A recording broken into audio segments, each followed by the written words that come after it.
All right, with it being 8 a.m., let's get started on our full week of learning about the budget. So first of all, I want to thank Team Fargo, all our staff who have been working hard over the last several months to propose this preliminary budget for us to start reviewing.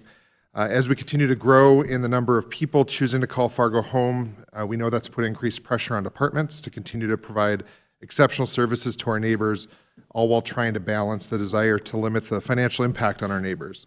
The goal of these workshops, as it's been communicated to our commissioners, is for the public and the commission to get a high-level view of each department's budgets and their requests and goals for 2027. We have scheduled a follow-up finance committee meeting for July 27th next week, which is open to the public and will be live streamed and recorded for the commission to receive and discuss follow-up information based on questions we all come up with over the next 3 days. Due to our limited time, departments have 20 to 30 minutes to present their information. And as I communicated out to the commission last week, what we'll do is have the first questions reserved for the liaison commissioner to that department. And if an additional time allows within the 20 to 30 minutes, we'll open up for additional questions from commissioners. So it'll be important for us as commissioners to write down our questions. If we can't get to them in person today, we ask that everyone send those to the city administrators by the end of each day so that they can get those out to the departments so they can get back to us all with that information prior to July 27th so that we can spend that time really digging into those questions and the responses and spending that time working together on the preliminary budget. As a reminder for everyone, this is an ongoing process. We have the next several months to continue the conversation. So we have the August 3rd commission meeting is when we want to approve the preliminary budget to meet our August 10th statutory deadline. September 14th will be the public hearing on the final proposed budget. That's also a commission meeting, and that's the public hearing, excuse me. And then our final vote on the budget is scheduled for September 28th to allow us to meet our October 12th statutory deadline. So with that, I'll turn it over to the team to get us kicked off. Great. Thank you, Mayor and Commissioners. Good morning. Thank you so much for your time here the next 3 days. We sincerely appreciate it. We know this is a pretty significant amount of time commitment, so thank you for being here. This year, as the Mayor mentioned, is really about trying something different, really doing some different formats so that you really get an opportunity to connect with our department leaders, so you hear from them, real authentically, their stories of what they're planning for in their own words, connecting you to their work for 2027 and really beyond that.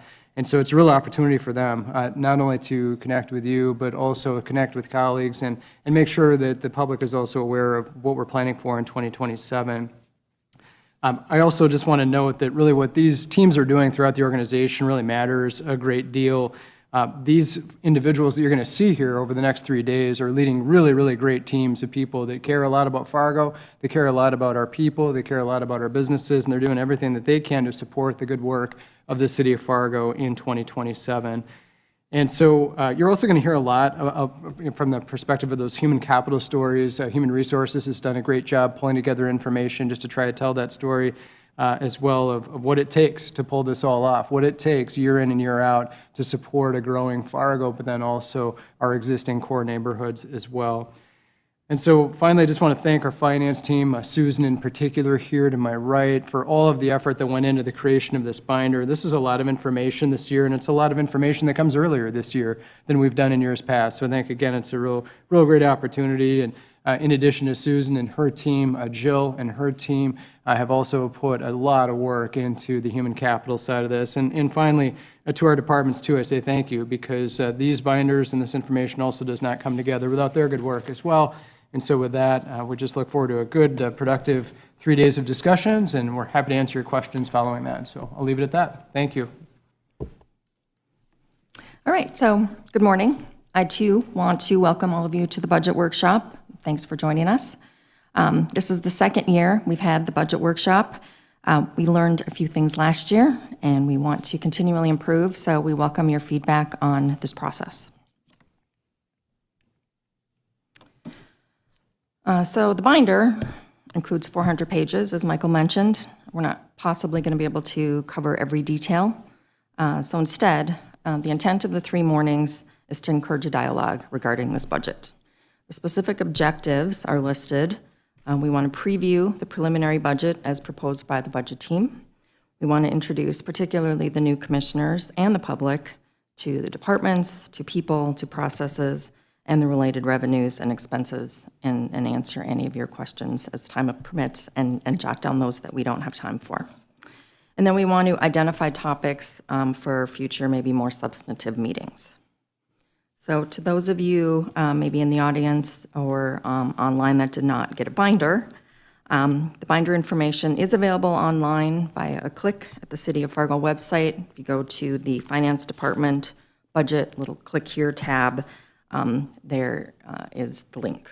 And then throughout the presentation, we're going to identify the corresponding tab and page number so you can follow along.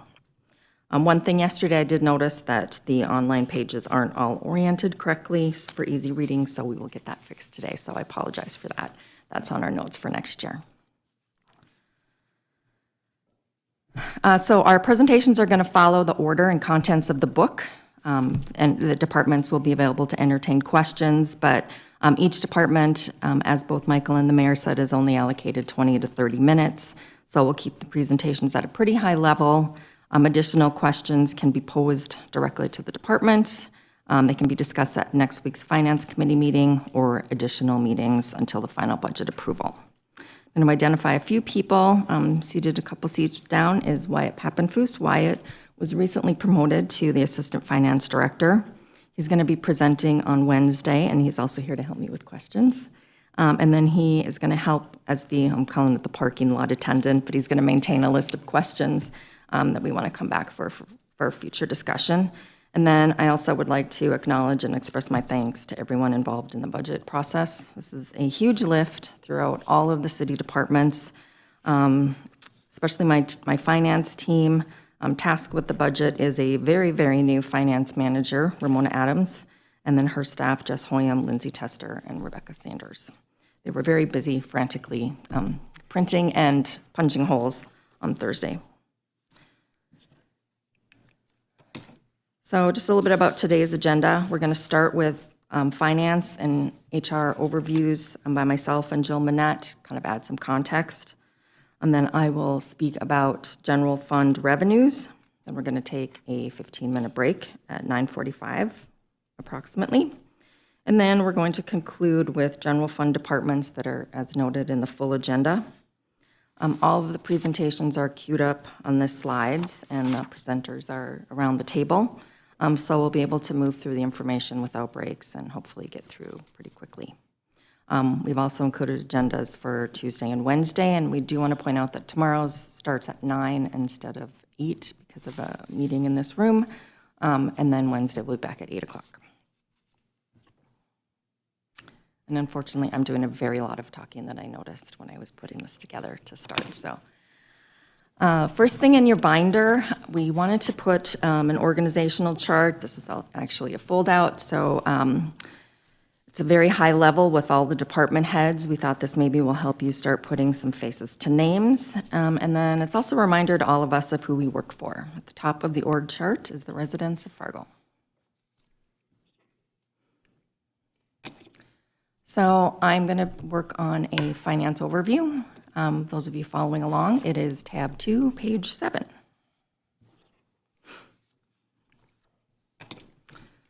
So historically, the budget presentation has been focused on the general fund.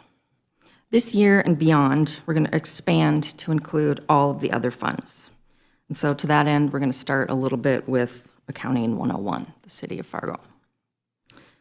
On the screen is kind of an abbreviated version of the fund structure. There's a fold-out with much more detail, but don't get too attached to the fund numbers because they're going to be changing shortly. But as we navigate throughout the various funds over the next 3 days, I wanted to provide a big picture of the funds that are maintained by the city so that you can see the depth and complexity and how they interrelate. The most common general fund, I created this actually when I started to kind of help me understand. So I kind of put the general fund as like the sun in the center because everything revolves around it. We typically provide more attention there, but there are many other types of funds and specific components that we list. We have 3 types of funds: governmental funds. Those are financial resources that are managed by the government to fund programs, services, and that benefit the public. These are really more public service-driven than profit or holding assets for others. The most recognized is the general fund, and that's where property tax revenue resides. Wyatt is going to provide an overview on Wednesday along with about some of the other governmental funds, the special revenue, the capital, and the debt service, along with the fiduciary funds.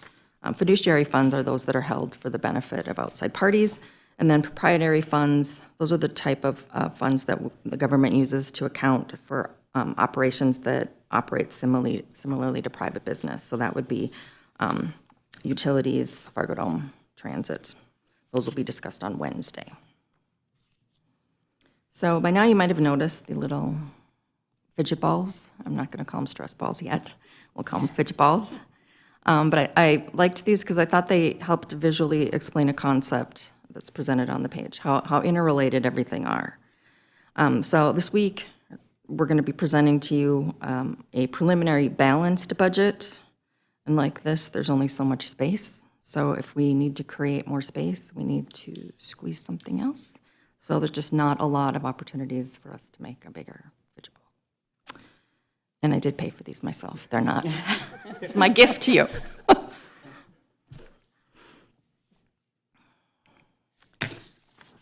Just to go over the timeline, I think we've all seen this at other meetings or at the new commission orientation.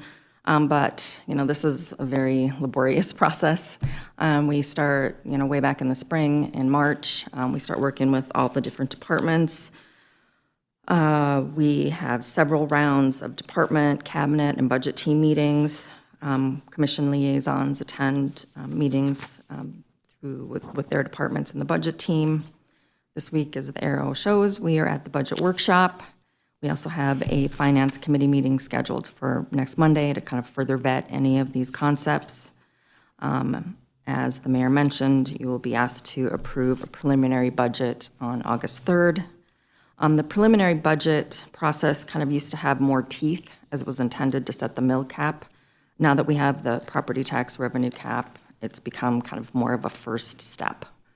So the public hearing will be held on September 14th, and the commission approval for the final budget is September 28th. So just a little orientation on the workshop materials. Each department head prepared a narrative of their department's responsibilities, an org chart, current and emerging issues, position control, and other items. As applicable, any personnel or capital requests and proposed approvals are listed. We also provided a summary of their budget and historic department financials. Department heads were reminded of their time allotment, and they have latitude in what they wish to present. So please ask questions or reach out if you need more information. The next slide is a plug for our software conversion. I think you're all aware of our dated software. At the left, we're showing screenshots of our current DOS system. So to research an invoice, we have to jump on at least 4 screens and then switch to Laserfiche to view the invoice. On the right is a demo of our Tyler dashboards. So we're scheduled for January 4th go live for the financial module, and then a mid-2027 date for HRM payroll. We're going to be very busy starting in August. We anticipate, though, a much less manual budget process for 2028. I hope to retire the budget binder.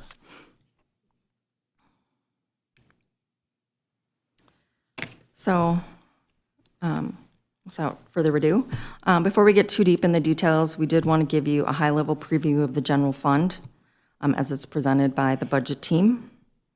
This is on page 10. So we're proposing a balanced general fund budget with revenues of $147.5 million. There's some key components are general fund revenue growth of about 4.8%, expense growth of 3.5%. Property tax growth is within the cap as mandated by Century Code. And then new for this year at the bottom, kind of highlighted in blue, we've intentionally budgeted a $1.7 million general fund underspend. That allows us to maintain our 25% ratio of general fund balance to revenue. Other considerations beyond just the general fund, we have a cost of living adjustment of 3%, an addition of 11 FTEs within police, human resources, public works, and the library, and then proposed rate increases related to utility operational costs. We also have capital expenditures for repair and replacement. As we go through, I noted over the weekend a couple of omissions that we'll talk about. The general fund will need to be adjusted a bit before we approve on Monday, but it should be an offsetting, and so the net should still be very similar to this. And then again, unless we find a bigger ball, if we want to make changes, we're going to need to reshuffle this to maintain a balance. And then the final piece that I wanted to mention is just our finance committee structure, along with scheduled meetings and topics. So we have the meeting scheduled for July that will talk about budget follow-up. We also have meetings scheduled for August, October, and December. I currently don't have monthly meetings, but we can talk at a future meeting if we think we want to do that. Kind of have some ideas on how we could maybe incorporate the budget process as more of like a full year with different departments presenting, so we can talk about some ideas there, but just to make sure you have those on your calendar. And now I'm happily going to turn this over to Jill to talk about human capital. Thank you, Susan. Good morning, Mayor, Commissioners. So when we think about, I should mention too, this is on tab 3, page 12, for those following along in your binders or online. So when we think about human capital or personnel as it relates to the budget, we think about how we can attract our top talent, how we engage and retain our current employees. Some of those key factors that we really need to think about is how do we remain competitive with our pay structure and our overall pay. Likewise, our benefits, how do we remain competitive with especially retirement and health being those primary benefits. Appropriate staffing levels is also really equally important. That allows for manageable workloads for our employees and then overall work-life balance as well. And then, of course, work environment. We won't be focusing as much on work environment today, but through our employee engagement survey, that survey and the follow-up processes that have occurred really reinforce the importance of pay and benefits and staffing as an important factor. So we'll be providing a lot of information today and throughout the budget workshops related to pay, benefits, and staffing. Pay and benefits makes up about 75% of the general fund expenses. I think we can probably all agree that people are our greatest asset at the City of Fargo. I'm going to start off by providing just some high-level information to help inform your budget decisions as it relates to human capital. And then each department is going to have the opportunity to discuss these considerations as it relates to their teams and their overall department. So this chart shows our regular employment categories at the top. So we have 1,095 in our full-time 40 category. We have 71 employees between our full-time 30 and part-time 20. And that just means they're scheduled somewhere in the 30 to 39 hours a week or 20 to 29 hours per week. And then we have 2 contract full-time positions for a total of 1,168. On the right-hand column, you can see what that full-time equivalent or FTE, what that equates to within the regular category. With temporary and seasonal, that of course varies throughout the year. Recently, when I looked, we had 618 employees. Again, that can change by the minute, by the day. But at that point, we have 1,786, so just under 1,800 active on payroll. I want to just touch briefly on our overall turnover rates. So our retention rates have been really pretty strong when we compare to the national average. In 2025, the average turnover, just under 3,000 U.S. organizations, the average was at 13%. And the survey data actually excludes retirees, where our numbers include those exiting for all reasons. So you can see in '25, we experienced an 8.65% turnover rate. Like many employers, we experienced those higher rates between 2021 and 2024, but we are trending in the right direction, which is very good. In '25, we adopted a total compensation philosophy to provide just a broad framework for decision-making on all things compensation and benefits. Essentially, we needed to really determine overall if we were going to, with our pay, if we were going to choose to lag market, to match market, or be market competitive, or to try to lead the market within our region. Ultimately, we advanced the recommendation that our philosophy be to be market competitive or trying to match market within the region or within that primary recruiting area for particular positions. So to get there, we use a combination of an internal job evaluation process to create that internal equity. I'll talk more about that in just a minute. And then we conduct regional market surveys. And we also utilize local market data to determine if we are market competitive. So I want to just briefly expand on what we mean by market competitive or matching. So at market, that green box means when we look at our minimum, our max, our average rates of pay, ideally we're within that 95 to 105% of market. That's truly trying to match market with those levels. Within market is in that orange box, and then outside of market would be the red boxes. So even at that orange level, we know that we need to review and consider whether we need a market adjustment to be competitive for that particular position. And of course, factoring in how are we able to recruit, are we retaining, again, looking at regional and local market factors. So internal job evaluation, at the city, we've got 350 plus individual positions. And so we use a job evaluation system, which is common in large organizations, to really determine ultimately what pay grade positions are paid in. And with that tool, then we use these same criteria for every position that we review, which is important for equity and consistency. But again, from there, we utilize market data to determine if we are overall market competitive, both our pay structure and then with individual positions. So this slide shows a grade 12 of our current pay structure, and you all have a copy of the full pay structure in your binders.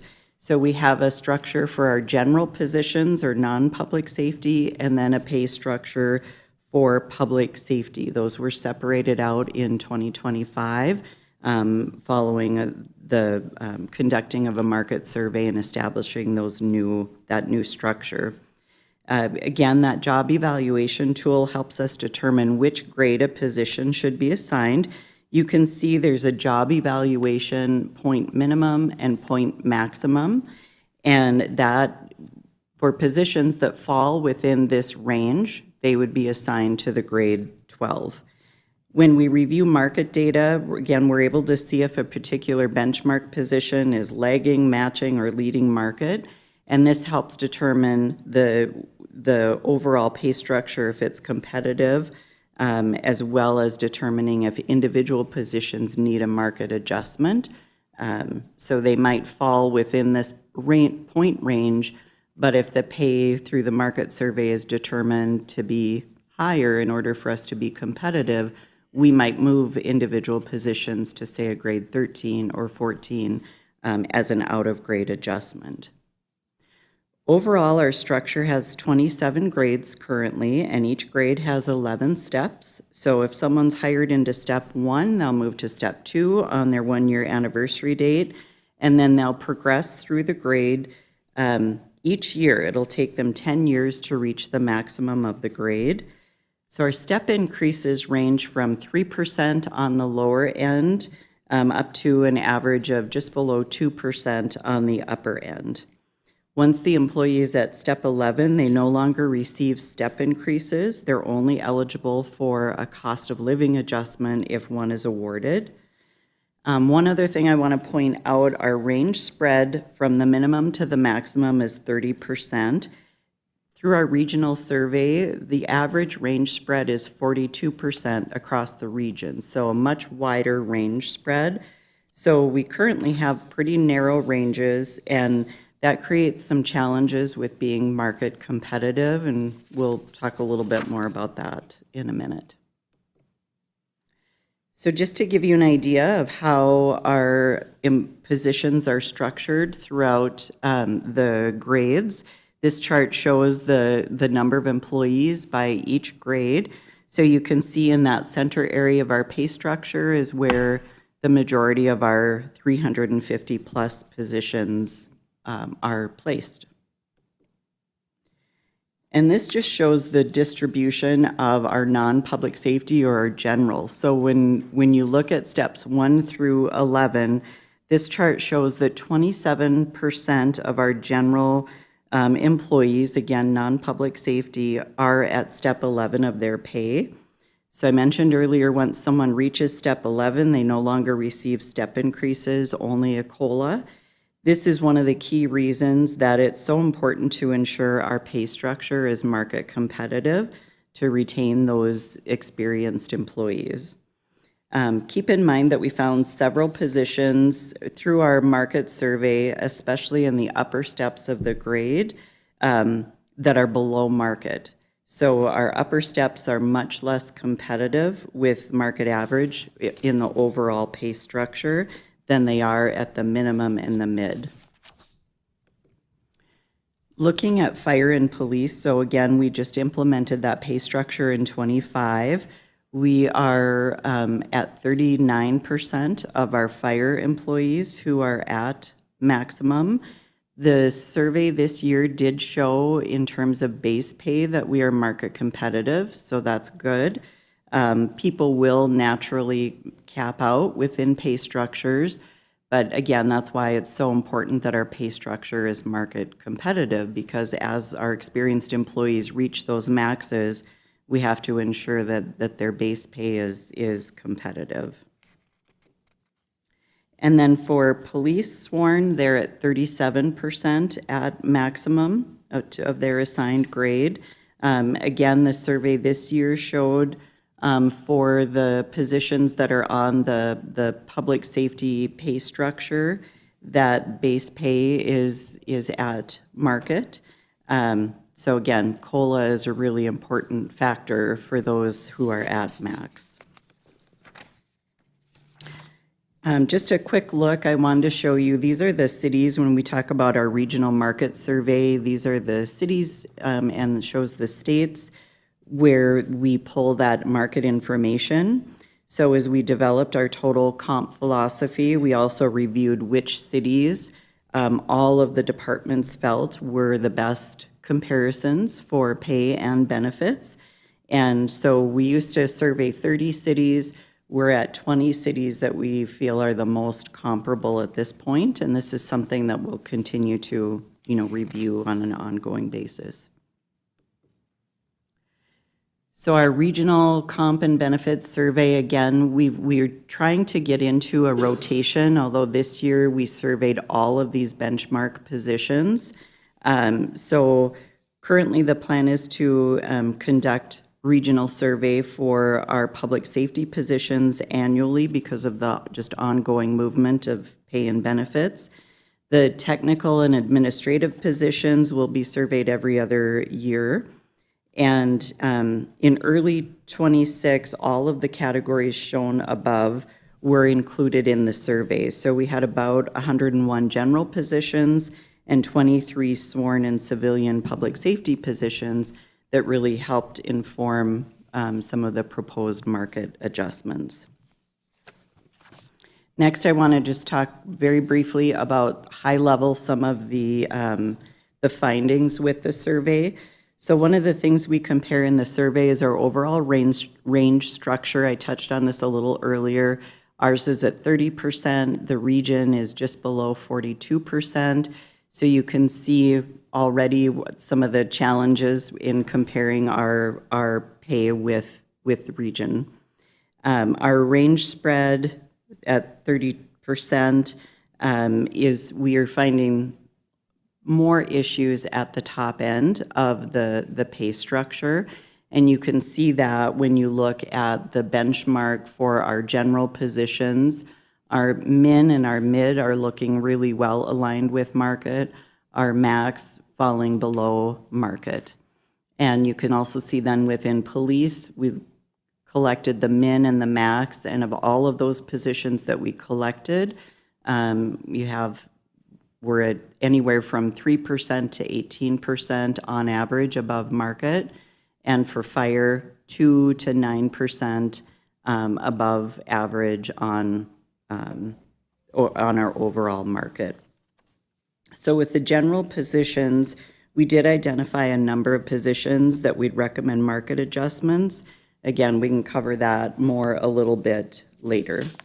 But implementing the new pay structure did help us to remain market competitive with police and fire. Just a little bit about history of COLAs. So we've averaged about 3.3% COLA for city employees over the last 5 years. In 2026, we received a 3%. Each year, we consider what other local cities and counties are doing for COLAs, as well as looking at the Employment Cost Index or ECI, which shows a 3.4% increase in salaries over the last 12 months, both in government as well as private sector. So that's a good indicator for us to try to follow. Currently, as Susan said, a 3% is factored into the preliminary budget. Every 1% of COLA in the general fund costs about $775,000, roughly. Okay, and I'm going to go through these next few fairly quickly in the interest of time, but our survey also includes information on benefits. So when we look at our health insurance, our overall premiums, I have this broken down only with 2 of our tiers. We actually have 4 tiers of coverage where employees are able to cover only children or only spouse in there. But this shows employee only and family. So we're really pretty well aligned with the region. On the family coverage, you can see our overall premium is actually lower than the average in the region, so that's a good thing. We do pay a lower percentage of the premium. The city pays a lower percentage of the premium than what the average employer throughout the region is paying. So again, that's something that we would like to look at. Part of what's factoring into that number, though, is also that the regional average is a higher dollar amount, too. So I think that's everything on health. And then on our retirement benefits, again, we're really fairly well aligned with the rest of the region. When we look at averages, of course, some employers in the region might pay the entire employee contribution. As with health insurance, too, there are some employers that pay that entire employee contribution. But when you look at the split, whether it's the overall city plan, the defined benefit plan, or our police and fire pensions, we're within 2 to 3% of those average contributions. Okay, and last, I want to talk about staffing. So Susan mentioned position control. You'll see this in your binders for each department so that you get a good idea of the positions and the number of people within each department. As we talked about earlier, really staffing does have a significant impact on our ability to recruit and engage and retain. When you think about public safety and calls for service, or the number of calls or medical calls that our fire department might be going on, as compared to other communities, local but within the region as well. As our numbers kind of creep up, as our workload creeps up, that's a definite factor in our applicant's decision to come and work with us or work with another city within the region. So with that, I just want to talk briefly too about a few years back, we adopted the concept of staffing for success. We really wanted to identify where we had staffing gaps based on industry norms or indicators for specific positions or departments. So this chart shows the most significant staffing gaps are for those departments that are in red. The departments in yellow, there are staffing gaps there as well, just a little bit lower percentage of their department. Our goal is really to utilize all of this data, and there's a lot more detail than what you see here in the chart, just to provide data to inform the addition of positions each year during the budget process, so that we're really trying to fill those gaps wherever possible. And then we want to develop a plan to address our most significant staffing gaps over the next 5 to 10 years as the budget allows.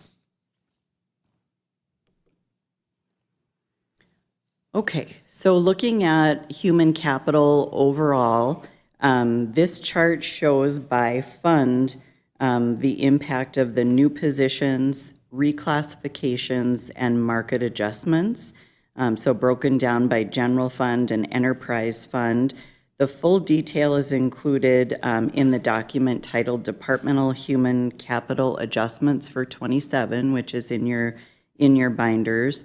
You'll notice that the market adjustment amounts are not pulled over into the proposed column.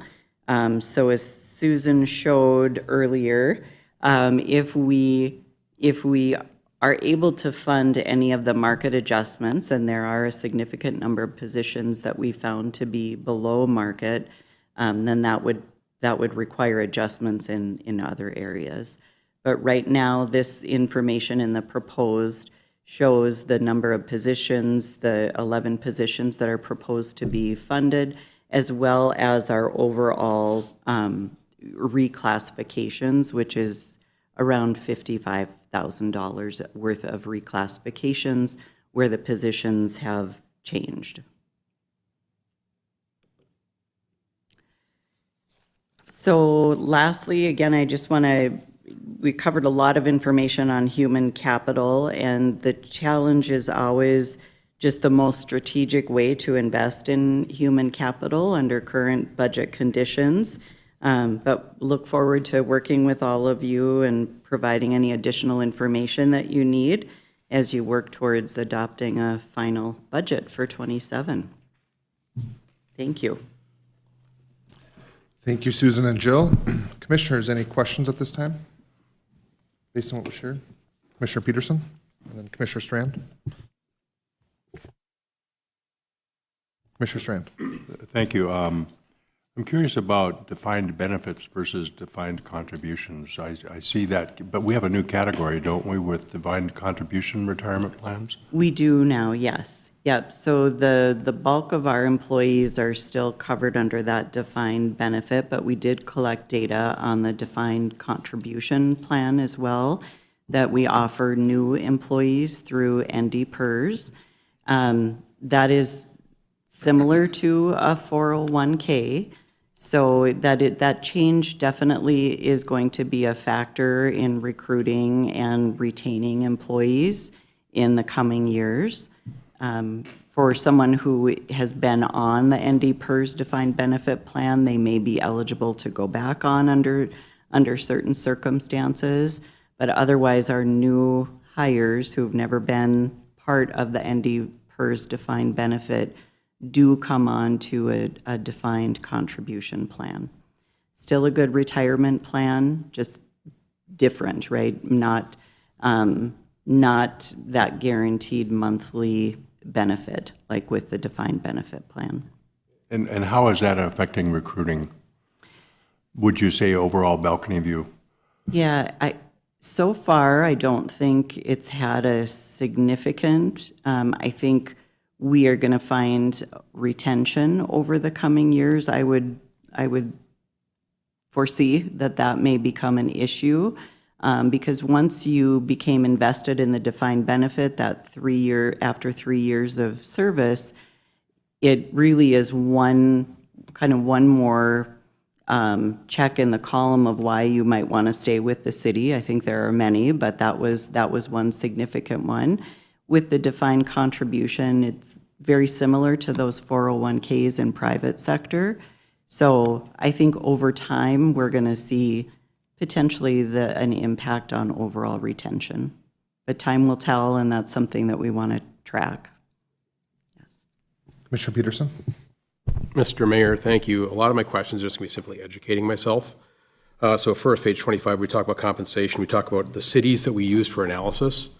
I went through and I just pulled the data on population load of all these places, and a lot of them, like Minneapolis, St. Paul, like Lincoln, Nebraska, Des Moines, are exponentially bigger than the Fargo-Moorhead metro area. I also noticed we don't include the counties.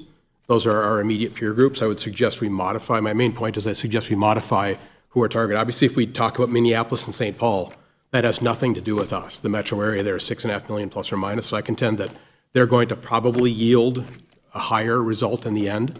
And then places like Topeka, Kansas, Wichita, Green Bay, Springfield, Missouri, those are actually Midwestern that are similar population sizes. So I don't know how we get to that. So just sharing a couple questions. Item 2, page 28, when we talk about where we're getting our 3%, I can't find that data point. So I go CPI, and I pull up Bureau of Labor Statistics as well. I'm actually showing a higher than 3% baseline. So like CPI right now is saying in the Midwest, and this varies depending upon which CPI index you look at, and you probably know all this, but with that data, with that question, where do we get the 3%? Yes, so the indicator that I'm actually looking at is called ECI, or Employment Cost Index, and that too comes from the Bureau of Labor and Statistics. I can send that information That would be, out. because I Googled that too, and I couldn't find it. So that doesn't mean you're wrong, it just means I couldn't find it, which is, Yeah. I mean, again, my default is always, I go to CPI within the Midwest, and again, there's weightings there. If you could Sure. send me that link, or send us Yes. that link, that would Yep, be helpful. Absolutely, and that did show at 3.4%, but as a budget team, the proposal right now is at that 3%, but that certainly is something for you all to consider.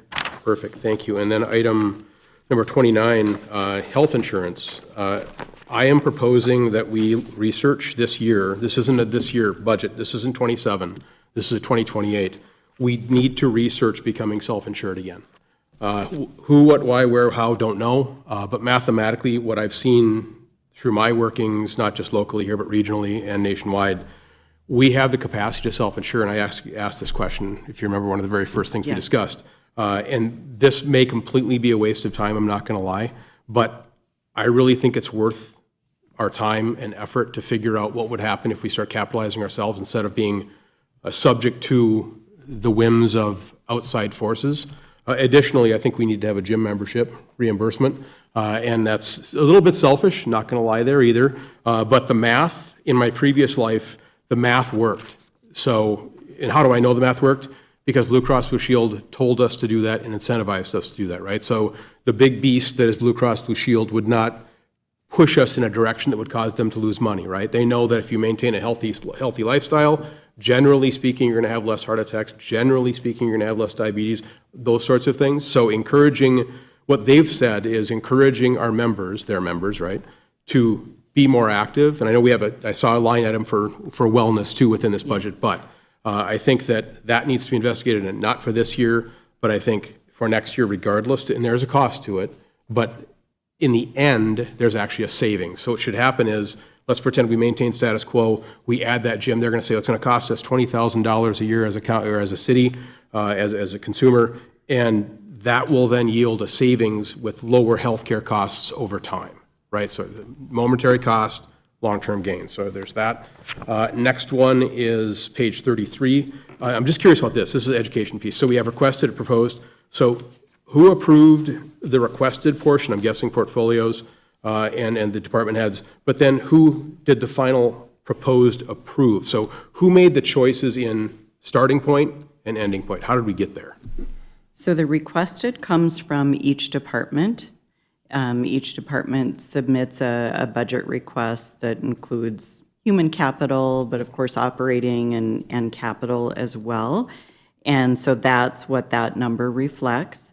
And then the budget team collectively pushes items to the proposed column. Who's the budget team? So the budget team go ahead, Susan. Oh, the budget team consists of the mayor. The outgoing mayor wasn't a lot involved in this particular budget, knowing that he was term limited. So going forward, the mayor will be involved, but it also includes Michael, Brenda, Jill, and myself. Okay, so theoretically, in requested, it should be the department head and the portfolio, figuring out what's going on, and that would then go to the decision makers, and they would then, like the pre-filter, and then the final filter would be the budget team. Well, I suppose in the end, yes, us, but Yes. so just this. Correct. Okay, thank you so much. I think that's enough. And Jill, as Jill mentioned, we use the Staffing for Success kind of as a driver for which positions are moved forward to the approved process. Perfect, thank you. Thank you, Mayor. Jill, also, do you want to touch briefly on the cities and why they were chosen? My recollection is it kind of evolved when we started talking about the public safety sales tax and working on that pay plan, those departments collectively, and then we moved into asking all departments, basically, who are you losing people to? Maybe it's not necessarily the counties, but, we have to be mindful of the Twin Cities because that's who, our team members are looking as they want to advance their career, so.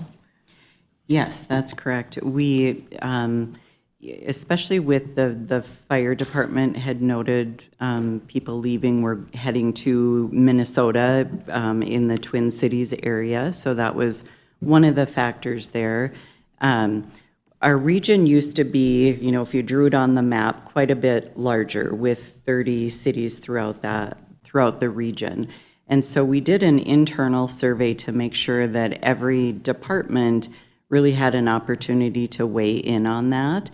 And typically with surveys, yes, you're trying to get as close a size and scope as you can. And often what happens then is your cities or your other employers, you have some that are a little bit smaller and some that are in that larger range. Overall, they should, kind of offset with the data coming in so that your, smallest employer and your largest employer are offsetting a little bit. But we really, another factor was making sure that we pulled in fire departments that were accredited or cities with accredited fire departments. So that was another factor that weighed in pulling those 20 cities together. So again, that's something we can absolutely look at, but we did work with each department to try to understand either where they're losing people to or where we're attracting applicants from. A real quick response, then Commissioner Stan has a real quick question, and we'll keep moving on. Nope, go ahead. It's on the topic. Thank you, Mr. Mayor. I'm hearing what you're saying. I think that though we don't have like Valley City, right? We don't have Jamestown, we don't have Devils Lake. So you've got the yield to the greater level. And our own data says that people aren't leaving, right? You got, I think 37% of the firefighters are maxed out. I'm hearing what you're saying, but in the same breath, your own data sort of counters that narrative in terms of We leave the small cities out, which I'm fine with. If you include Minneapolis, St. Paul, I'm actually cool with it, as long as you include Valley City. And then if we had a massive turnover yielded by, and so if we have massive turnover plus we have, everyone leaving before they max out, I'm 100% with you. I think that we're paying very well, and that's awesome. That's the way it should be. But again, I'm questioning the data set because of the population load. Thank you. Commissioner Strand. Thank you. I'm curious about the balcony view again of employees and retaining employees. We have had our employee survey last year, which told us 30% or so of our workforce is thinking of being available to leave. Can you tell us where those folks land? Are you able to tell in our spectrum? Are they the folks at the highest levels of steps and lanes? Is that the highest risk of loss of employees, or is it across the boards? Or do you have any sense of where those workers might be in our range? Yeah. If I'm recalling, and it's been a while since I've looked at that data specifically, but I think it was pretty well spread throughout the workforce. Because we did collect demographics in terms of years of service, and some other demographic information. So from what I'm recalling, it was pretty well spread throughout our workforce, anywhere from our newer on up to our people who had been here for a number of years. Thank you. Susan, it's time for general revenues. All right, we're going to get started now. We're working into the budget. So if you're following along, we are in tab 4, page 45. I'm going to walk you through the general fund revenues, the preliminary proposed. So we're projecting an increase of $6.7 million, which is a 4.79% increase. One key point here is that our current financial software doesn't track revenues by department. Obviously, some revenues aren't department-specific, but there are some that are very department-specific. Health is going to be a good example of the significance of department-related revenue. They track their revenues and their expenses internally by project, and they're going to present this to you during their presentation. But going forward with our new software, to the extent that it's practical, we're going to assign general fund revenues to departments in order for you to easily depict kind of net department expense rather than gross. Sometimes the gross department expense is misleading.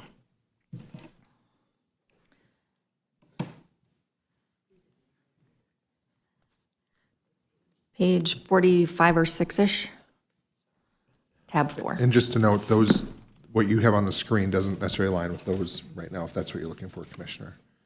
Yep. So, Oh, sorry. I just talked, yeah. 45 is the first page of that tab. It might not be the exact slide. So as noted on the top, general fund revenues are estimated based on, calculations, trends, and assumptions. So we have 9 kind of buckets, if you will, of general fund revenue. I'm going to walk through the various categories and kind of talk about the logic behind those values. So the first line is property tax, and we're all pretty familiar with by now the property tax revenue cap calculations.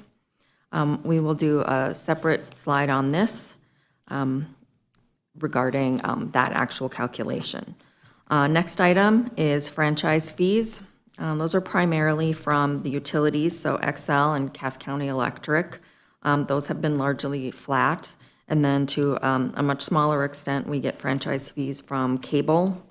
And as you know, cable is declining. So those revenues are going down. We can assess per Century Code up to 5%. Currently, we are at 4%, and we are not making a request to increase anything at this time. Licenses as permits. Those are primarily construction-related. Construction trends are down. They were down significantly in 2025 from prior year and the budget. We projected 2027 kind of as mid-level, hoping for a little bit of pickup there. We have no inspection fee increases are proposed for '27. Typically, they're on kind of a 5-year rotation. We're finalizing that, and then we'll assess again for 2028 going forward. The last one on this particular page is federal grants.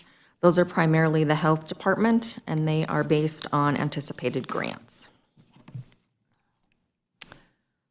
So to move to the bottom of the page, state share revenues, again, those are health department and other department aid, fire, police, library. Those are based on anticipated grants and distributions. I also update kind of the big two, the state aid and the highway funds. We get provided guidance from the North Dakota League of Cities. They work with the OMB and send out guidance on where they think will be in the next biennium and how we should budget for that.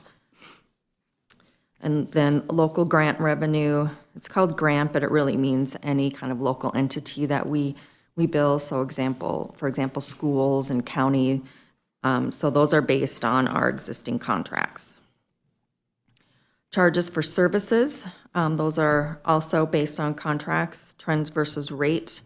Also included here is the engineering and utility, admin and finance charges that we assess on those projects. So it's based on the upcoming capital improvement plan.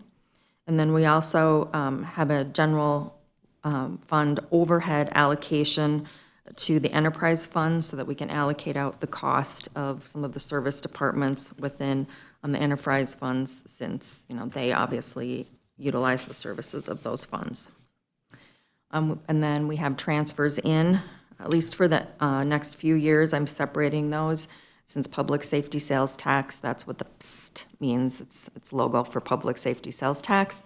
That is it's per the approved 2027 plan with some adjustments. We're going to talk about that a little later. Actually, tomorrow when we talk about police and fire, we'll go through the plan as was presented and a few of the adjustments that were made for this year with the approval of the chiefs based on their priorities. And then the rest of the transfers in are primarily enterprise transfers in. The city may transfer up to 20% of enterprise fund revenue to other funds. So we split this with Fund 475, which is a capital fund, which allows for capital related to the general fund. And then also the general fund obviously is listed there. And then the last item is miscellaneous. This is primarily interest and some other various revenue calculations. So I'm going to stop there and see if there's any questions before I jump into kind of the property tax revenue calc. Will you turn on your mic, please? Will you turn on your, thanks. What exactly is an example of miscellaneous? It's primarily interest earnings Oh, okay. on our cash balances. But then there's also some other revenues. That's where we don't consider court fines as like a charge for a service. It's actually a fine, a penalty, so that gets thrown into the miscellaneous. Thank you. Commissioner Strand? Thank you. I'm curious about the charges for services, and in particular, the engineering department. This conversation about changing the funding formulas for edge development, and that would affect bonds and affect specials. Do we have a sense of how that would ever, if we get there, how that would impact our engineering department and revenues?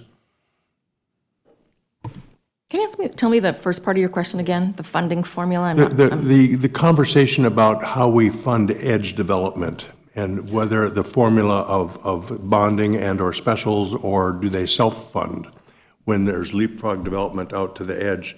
Right now, our engineering department contracts those services and there's immense revenue, and I'm just wondering, maybe down the road, I'm curious what the impact of that department would be if as we modify, if we do those funding formulas for development. That is one of the questions that we have when we talk about this. I think what we've kind of landed on is the reason for those fees is to reimburse, the city for all the engineering costs associated with managing that process, and also, the finance charges along with all the bonding. The bigger component is the engineering fees. Regardless of whether we're managing it in-house or somehow the developer funds it, the city is still going to need to be involved because we want to make sure the roads are built to our specs. So I don't anticipate that part going away. Perhaps there would be some adjustment for the finance part if in fact the city isn't financing those. But I think the bigger component will still always be part of that. Commissioner Peterson? Mr. Mayor, thank you. So I said I'd go through a line-by-line basis. That wasn't a spiritual statement. I literally have highlights on every sheet, almost going through this entire book. So, Mr. Mayor, I'm not sure how to attack these because I know the spirit of this was basically informational. This really does get down to the dollars and pennies. Should we wait for the finance meeting? How would you like me to conduct myself regarding literally, you can see, I have questions on every other line. Yeah. No, I appreciate that, Commissioner. I think what would be best is if you're able to, if there's any kind of top line discussion, let's keep it there, but the specifics down, if it's pennies and dollars and specific expenses and income, if we could get those drafted up and then sent, then we can all discuss those and see that information before the July 27th meeting. Okay, let me That'd be touch on a helpful. couple broad points then, and I'll leave the rest to the Perhaps we can just get together and go through them, and then we could type up kind of a summary. whatever you and the provide it to mayor. everybody. Okay, so broad brush. First, within franchise fees, I see a couple lines, and this is the 60,000-foot view. Obviously, we have a block of it, but then you continue down to charges for service right-of-way fees. My understanding was, this is an educational piece for Chad, the franchise fees are essentially rent for right-of-way. Is that true? That is correct. Okay, cool. So then, my question would be, and maybe this is a question you and I can talk, or Mr. Redlinger, or Mr. Mayor, all of us can maybe. I'm seeing redundancy in right-of-way, and I can't find the numbers tying together. So educational piece for me, there, I'll stop there. The other one is, I noticed that we have, SROs, school resource officers. We have officers in schools, we have officers all over.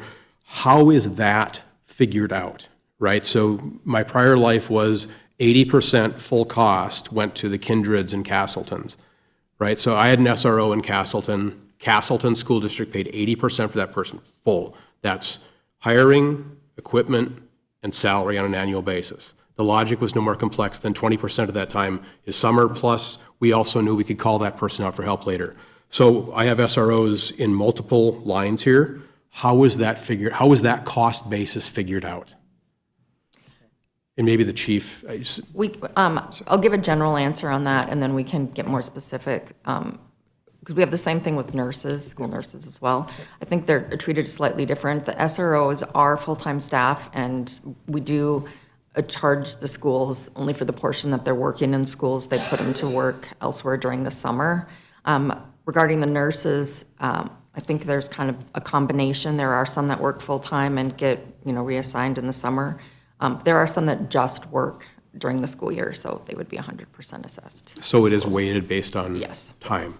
Correct. Perfect, okay. I'll yield the rest of these to a different time. Thank you. Brenda has a comment on your right-of-way one, though. I can answer your right-of-way question pretty quickly. So we have some utilities that service the city as a whole, and those are franchised. We have other utilities that have come in and handpick who they service, and they are charged a right-of-way occupancy fee. So depending on if they service the city as a whole, or if they're just servicing a client, depends on where they land in that. So I think you did, Mr. Mayor. Thank you. I think, so that's the second line item I'm seeing. I'm seeing the holistic, and then the subcategory is the piecemeal people. I want to service client X, and that's it. Correct. Outstanding answer. Thank you. Commissioner Turnberg? Thank you, Mayor. So, for instance, with the SROs, is that a percentage paid by Fargo residents, and then the other percentage from your county taxes? Or school taxes? Correct. So a school resource officer would be the school district. They would approve, the school board, much like the city commission would approve that agreement to add that SRO and then we would cost share in that. So that would be their responsibility to come up with their portion, we would do ours. Yep. Okay, because I know last year we discussed that you're being taxed 3 times for school nurses. So it comes out of the city, comes out of schools, comes out of the county, and yet some of those people don't even go to school in Fargo. It's so goofy. So I'm just wondering, does that get cleaned up a bit? Or do we still do it that way? Yeah, so there wouldn't be double taxation for the same personnel, it's just a cost share. So somebody takes 20% of a cost, somebody takes 80% of a cost. The nursing example is the one I was going to add that Susan did. Nursing is a great example of where we might have some that are shared 50-50 with county, we might have some that are shared 20% with us and 30% with someone else. And so it's going to be kind of specific to that circumstance, but no one is sort of double taxed, it's just more cost sharing for economies of scale. Gotcha, thank you. Great. Commissioner Strand. Just a quick update, if you'd remind us, especially for the new folks here, the user fees for Cass County Electric and Xcel, we modified them a couple years ago. And just give us that history if you could, so we know how we got to the 4% that we're at now, and the max is 5, I think, potentially, but. Looking on that, I believe it was 24 was the first year we basically doubled. The franchise fees had been 2, and then in looking for additional revenue sources, we doubled that to 4, and I think that was effective 2024. It'll be the year that there's a big jump in that. We can pull that, we'll make the note of that, Commissioner, and make sure that that background gets provided. Susan, the question I have is funds such as the prairie dog funds from the state, which are, we all hope and pray show up, but never know. And it looks like we'll be able to get them in 2027 or however they're allocated. Where would those show up in revenue, if at all, or do they come in later and then we reallocate? Correct. Those do not run through the general fund. Prairie dog funds are for construction, so they are receipted into a 400 level fund for construction. And Wyatt is nodding, so I said that correctly. So in that case, would they be included in the budget in that fund, or is it kind of when it shows up, then we decide how we prioritize? With the CIP, we are actually not budgeting for those capital components at this time. We bring that forward. It's actually on the Finance Committee for October, and Tom will be presenting his plan for the projects and how we'll fund them, including prairie dog funds. All right, good questions. I'm going to get a little specific here since this is only the second year of the property tax revenue calc. I wanted to just walk through how that calculation is done. I want to remind everybody though, so this is actually a property tax revenue cap calculation. So it's a cap on the revenue that municipalities can generate from property tax. It's not a cap on your individual property tax. So your property tax may increase more than 3% depending on different factors. The assessor's office is charged by Century Code to maintain the property values at market value. That may be more than a 3% increase.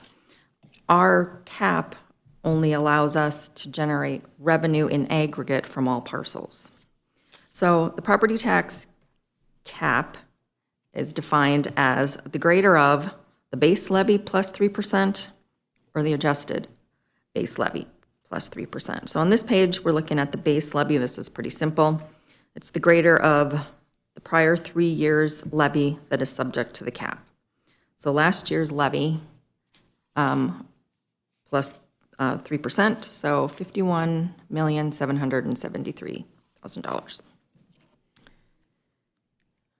So calculation 2 allows us to adjust for growth. So we start with the prior year levy, and then we add the taxable value of any new additions that come on through annexation, through new construction, or parcels that are new to the tax rolls, for example, something that was exempted for some reason. So you can see the new in green is 24 million. What's been removed through either, annexation outside of the city, or taking something off the tax rolls for an incentive or some other reason. Those are in red. That's 5.8 million. So the net add is $18.2 million of taxable value. So then you apply the prior year mill calculation, so that allows us to grow our base $1,041,022. So, as we talk about continued growth, growth is very important. So we have that new levy plus 3%, so then our new base is $52,846,000. Take the higher of, which is generally going to be that growth factor.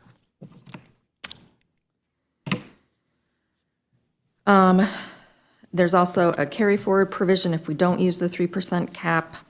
We are proposing to use the 3%.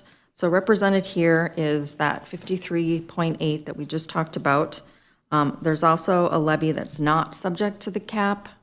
For this is one of the examples that is applicable to Fargo is taxes that we levy to pay for City of Fargo special assessments.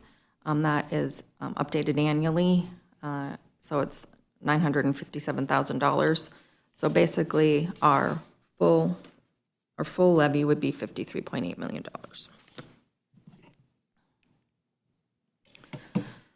Then the next step is the airport, City of the Jordan National Airport mill allocation is included within the City of Fargo's property tax rev cap. So my understanding is that the airport intends to request the equivalent of 2 mills as they have historically. I don't know that they've specifically done that, but it has been communicated to me. So the mill value, as per the April assessor's report, annual report, is $913,000. So the equivalent of 2 mills is $1.8 million. So then the gross to the city after the airport deduction is $51 million. Then, one more step so that you can tie this all out. So we have gross to the airport, gross to the city after the airport deduction. Then we budget at 95% because we assume everybody pays prior to February. Then one little wrinkle, because nothing's ever simple, is that right now the homestead and the veterans credit, we reallocate those to arrive at the general fund levy. Those should actually be recorded as state aid. Then we have to add the other levies, the mobile home, the late taxes, and the delinquent taxes to arrive at that property tax line. So I did want to point out one thing. Since this year is the first year with the significant increase in the primary tax credit, the $1,600, while it's still property tax replacement from a GASB standpoint, it's state aid. So last year when we were doing the budget, we had all the complications with the property tax cap, and we didn't have any historical data. So I didn't want to muddy the waters, and I left all of that as property tax revenue. Coming later this summer, when we have the accurate number for the state's aid, we're going to have to do a budget adjustment to move that to state aid. We'll be doing that this year and next year because I'm going to budget this as property tax revenue. And then this is just kind of an interesting tidbit. So this came from March data from the assessor's office. So the city of Fargo has 29,500 residential parcels. 22,000 of those were approved for the $1,600 credit. So if you do the math, that's $35 million. Our 20% share is about $7 million will be reallocated from property tax to state aid. And then this last page is just kind of a mock-up of what I would send to the county. It has the mill value, our adjusted levy, and then the levy that's not subject to cap. Anybody have any questions on that? Commissioner Peterson and Commissioner Strand. Mr. Mayor, thank you. So in your Senate role, you're still wearing, technically you're still wearing your senator hat. I didn't check your voting record, but to get on the record myself, the realization of the 3% cap, whether it's 5 years from now, 10 years from now, or 15 years from now, is going to come back to bite local governments. We are going to wind up short. And this isn't just a theory. This has already happened in Colorado. They repealed Tabor. 99% of Tabor has been the taxpayer bill of rights that was passed in Colorado. I appreciate the spirit of the 3% cap. I genuinely do. I think the reality of it, though, the math needs to be reworked over time, and maybe again, not next session when you're out of office, obviously then, but to our friends in Bismarck and my friend, the governor, I hope they pay attention, especially to smaller jurisdictions that the 3% cap is devastating to in terms of expenditures year over year. To some degree, we're almost forced to yield or to charge the 3% because we can never go back and recapture that. And again, going forward, knowing full well we're going to be short over time, that means an increase in fees, that means increases in other things to make sure we can operate the city as our citizens have come to expect. And I think that, again, we're almost forced, they've almost forced our hands to the 3%. Follow that with, over time, we will be short. So again, hopefully our friends in the legislature and my good friend in the governor's office will rethink the way this is done. Again, appreciate the spirit of what they're trying to do, but I think over time we're going to be set up to fail. Thank you, Mr. Mayor. Commissioner Strand. Thank you. I'm curious about the airport. You've alluded to it here that their request is for 2 mills, which is 1.827 plus million. At what point do we discuss that topic in more detail? I think that would be a good topic for Monday. Okay. The airport, Michael, they've requested to meet with this group. I don't know the timing of that. I'll let you talk to that. Yes, sir. Commissioner Strand, thank you for the question. I do believe that we are still attempting to schedule that joint meeting with the Airport Authority and the City Commission. We had 5 or 6 special meetings we needed to get scheduled, and now we're really working feverishly to get that in, hopefully yet in August, just to have that conversation. And just to preface what I'm looking to learn there is after we've partnered with the airport to build the ramp and its cash flows, I'm curious if the cash flows would warrant us being able to reduce our commitment from the taxpayer to support the airport in light of their increased revenues. I've looked a little bit at their financials, and yes, they are generating above budget. What they're going to say is they have debt service now with that ramp, and they're using that to pay that extra cash to pay the debt service.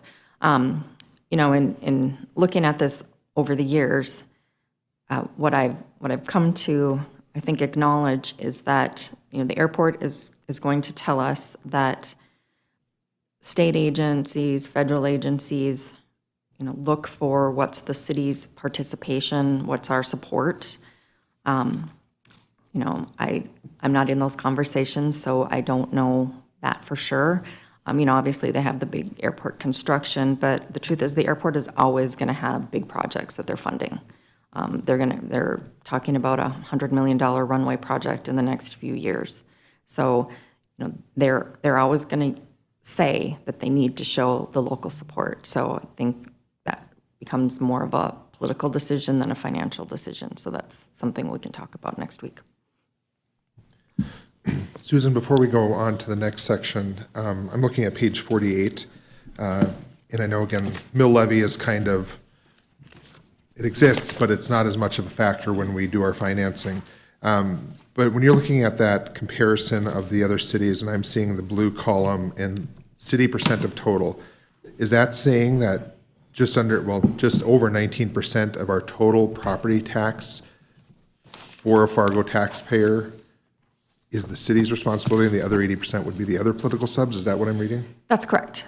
So on this slide, I wanted to show a comparison. This is from the Assessor's Office annual report that comes out in April.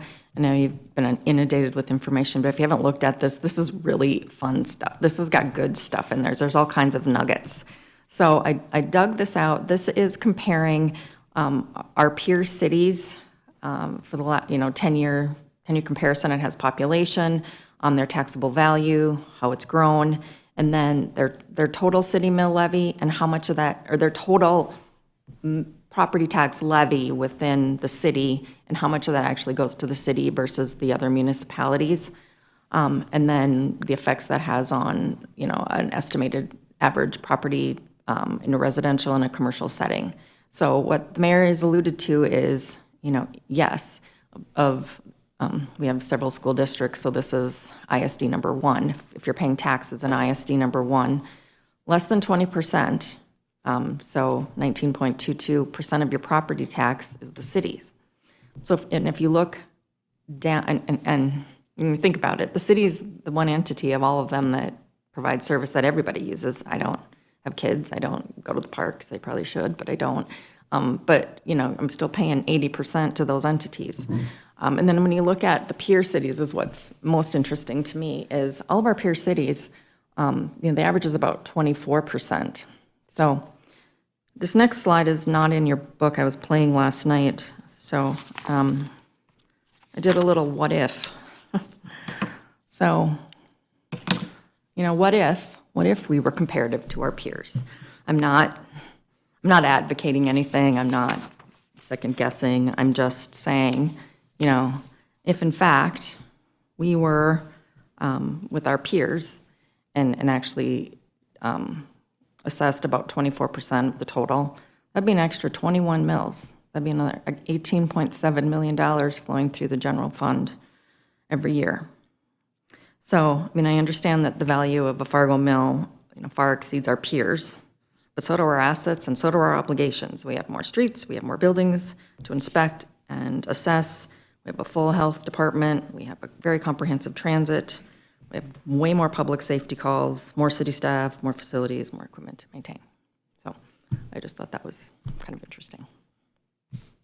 Thank you, and I'll just add to that, as I've learned both through the campaign and now as I'm sitting in the mayor's office is, the goal is not to be competitive with our the school district or the county or the park district, but I think just an awareness for the public to understand that, while just under 20% of your property tax is for the city, and the fortunate thing for the city is we have the ability, unlike those others, to collect revenue from other spots. So that's where, when we talk about the hotel lodging taxes and sales taxes and getting people to come here and spend their money, not just live here, that helps drive down and impact that on our property tax owner or property tax payers specifically. So it's a nugget I'm walking away with, and again, it's not meant to be competitive with the other political subdivisions because we want to work in partnership with it, but I think just for the public to understand, when the city is talking about our budget right now, we're really looking at that and people are concerned about property taxes, it's that 20% is what's going towards the city. And I know others may have different opinions or things to add to that, but those are just things that I'm learning as we move forward. So thank you. Just conclude the revenue section. So obviously, if you have specific questions, we can, happy to address them. I think I wrote this wrong. We do not have a break next. Sorry. I think I was optimistic when I was working on this. I'm going to talk a little bit more. And I don't know why, but I volunteered to address all of these because they relate to finance or they really don't have an owner. So we're going to quickly go through tabs 5, 6, and 7. So there's a lot to cover. Most of these departments are pretty straightforward with little change from year to year. I've indicated in the narrative that there's org charts and details, so I'm just going to talk really high level. This order somewhat follows our general ledger codes, if you're wondering why there's this. So basically, I'm going to go first. I'm taking one for the team here. I'll field your questions as we go. So first department, city administration. That includes the city administrator and the assistant city administrator. Key functions are listed there, primarily policy development, recommendations to the commission, and operational management. And they represent the city either directly or in advisory capacity for all the groups that are listed there. This is a quick look at the org chart. They report to the Board of Commissioners. The current or emerging issues are noted in your narrative, so I'm not going to review all of those. I just picked out a couple of key ones. Reorganizing and consolidating the boards has been kind of an ongoing process. Long-range forecasting and strategic planning, something we need to dig into. And then continuing the interagency collaboration to end homelessness. Financial summary is presented here with the details in your binder. The major changes on this particular budget is that the strategic planning director position had a retirement in June. That position is not proposed to be filled. Those responsibilities will be redistributed among different departments.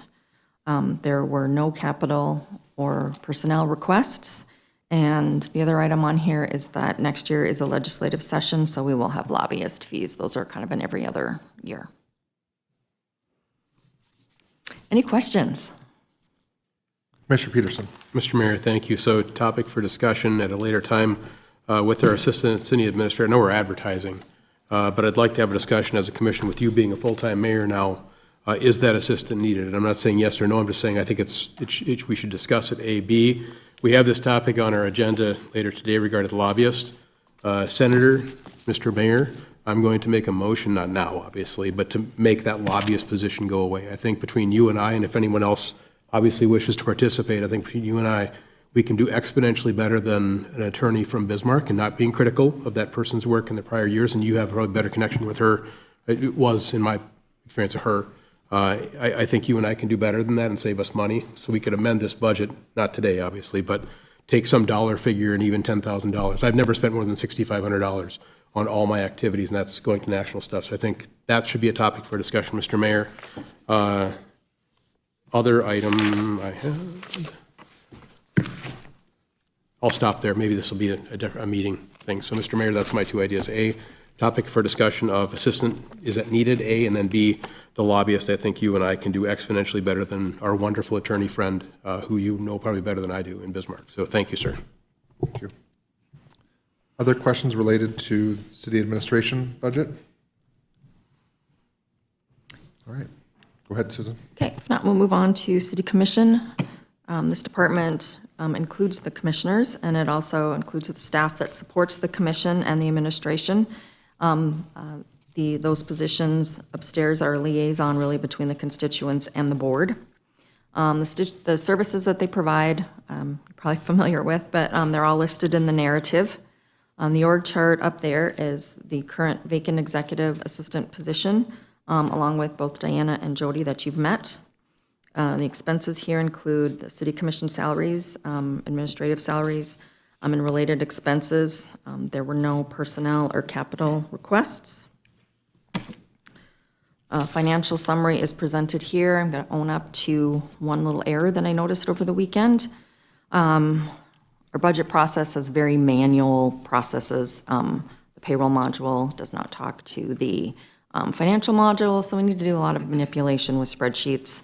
I do not believe, and I need to double check that I have the mayor in as full-time. When I pulled the data, I thought it was pulled as of the time that it had switched, but I don't believe that's the case. So I'm going to remedy this when we meet again on Monday. There's another issue that I need to talk about that we're missing as well. Both of those should be covered with the slight surplus that we have, and then we're waiting on our health insurance premiums. I think that'll go down, so I think it'll still net out to about where we are. Any questions on City Commission? Commissioner Turnberg. How do we have other miscellaneous for 7,000 and then miscellaneous for 10? That's a good question. I don't know the answer to that off the top of my head, but I will look into that. Wyatt's got that down. We'll get back to you on that. Any other questions? All right. If not, we're going to look at city attorney. So the city attorney is a contracted service through Circlin Law.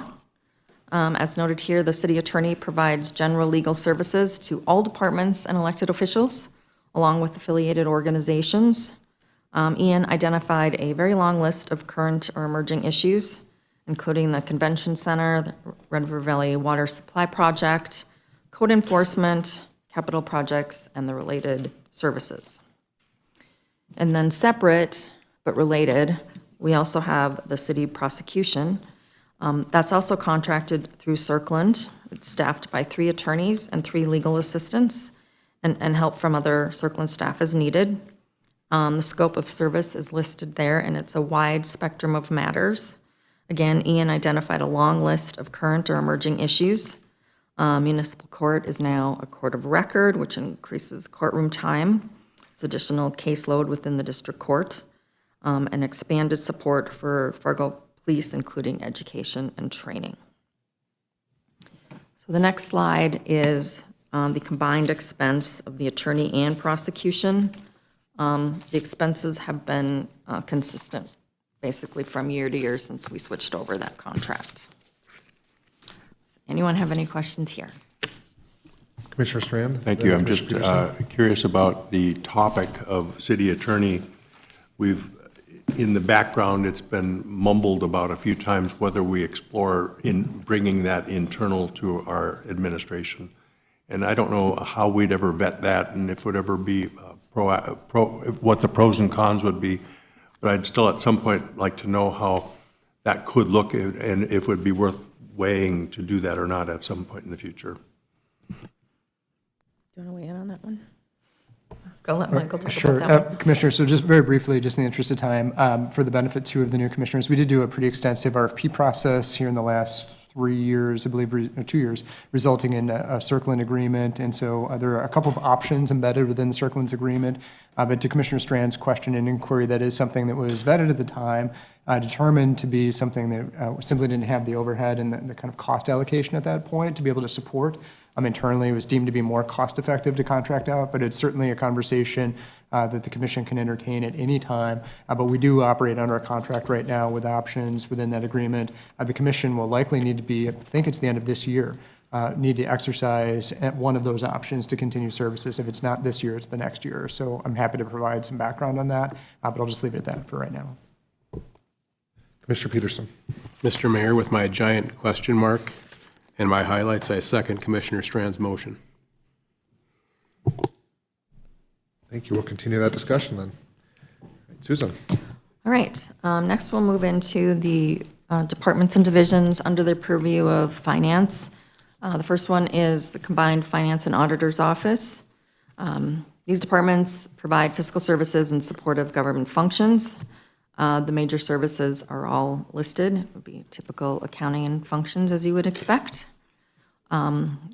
The current or emerging issues, the one we've already talked about primarily is the software conversion, so that will keep our team busy for the next several months.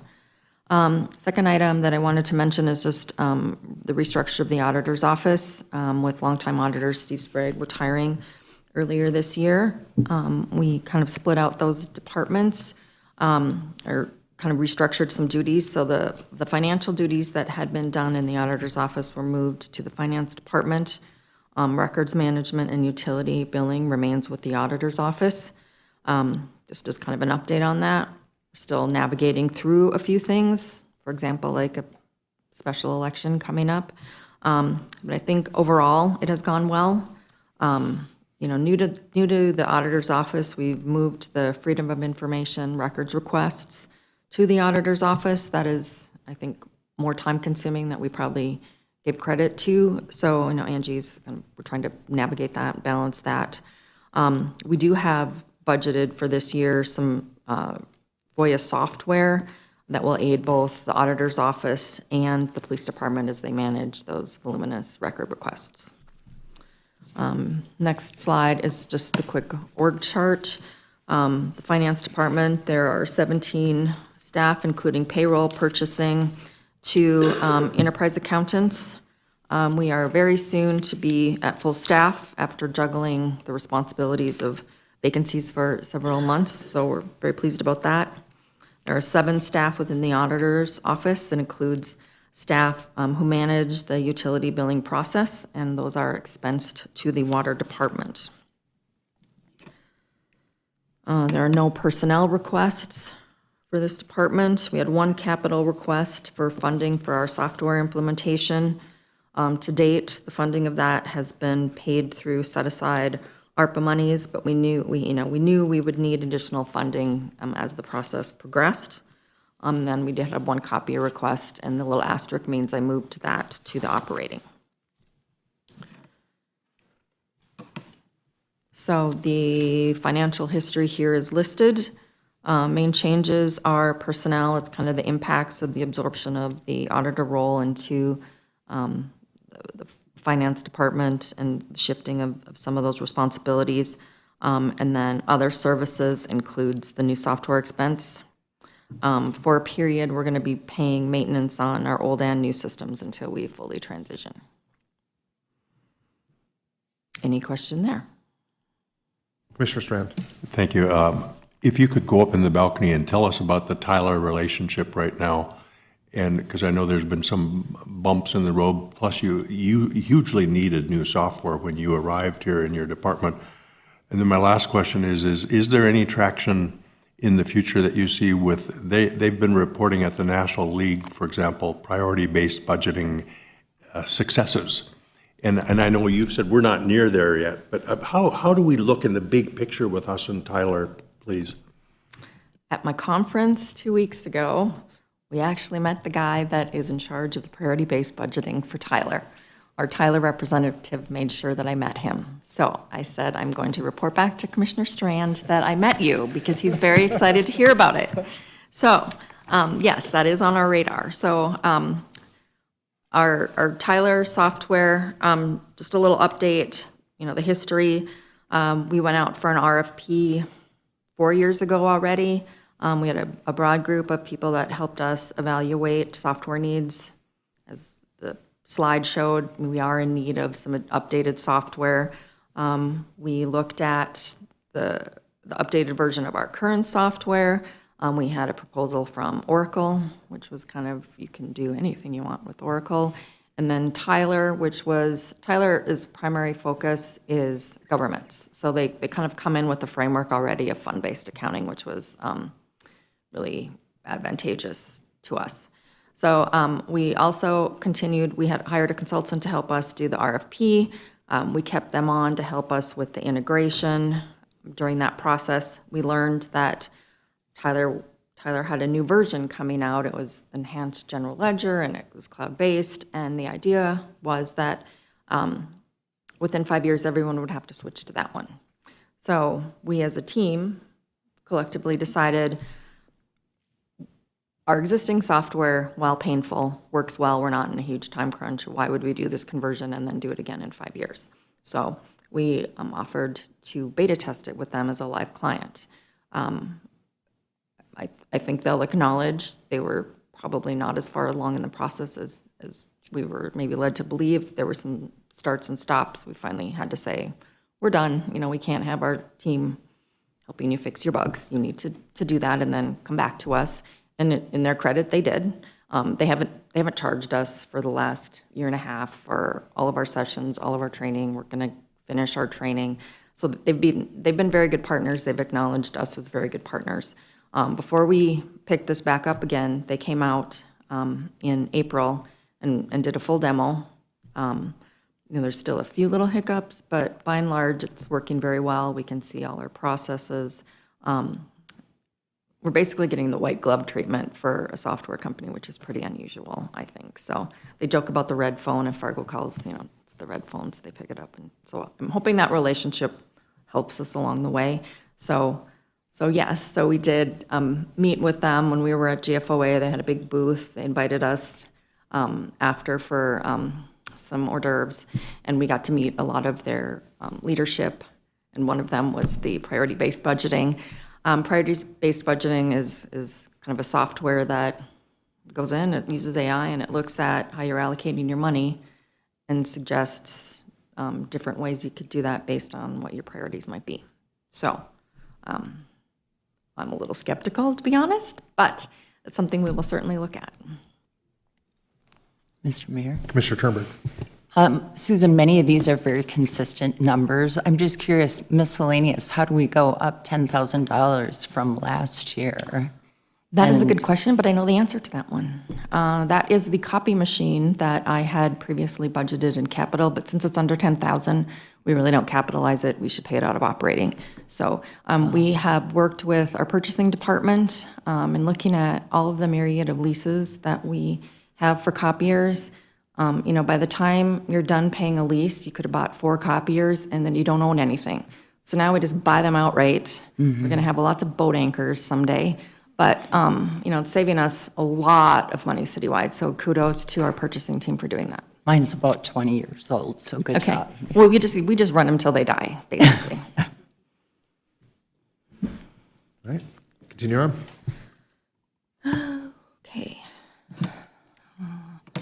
Next is the city assessor. That also falls under finance department.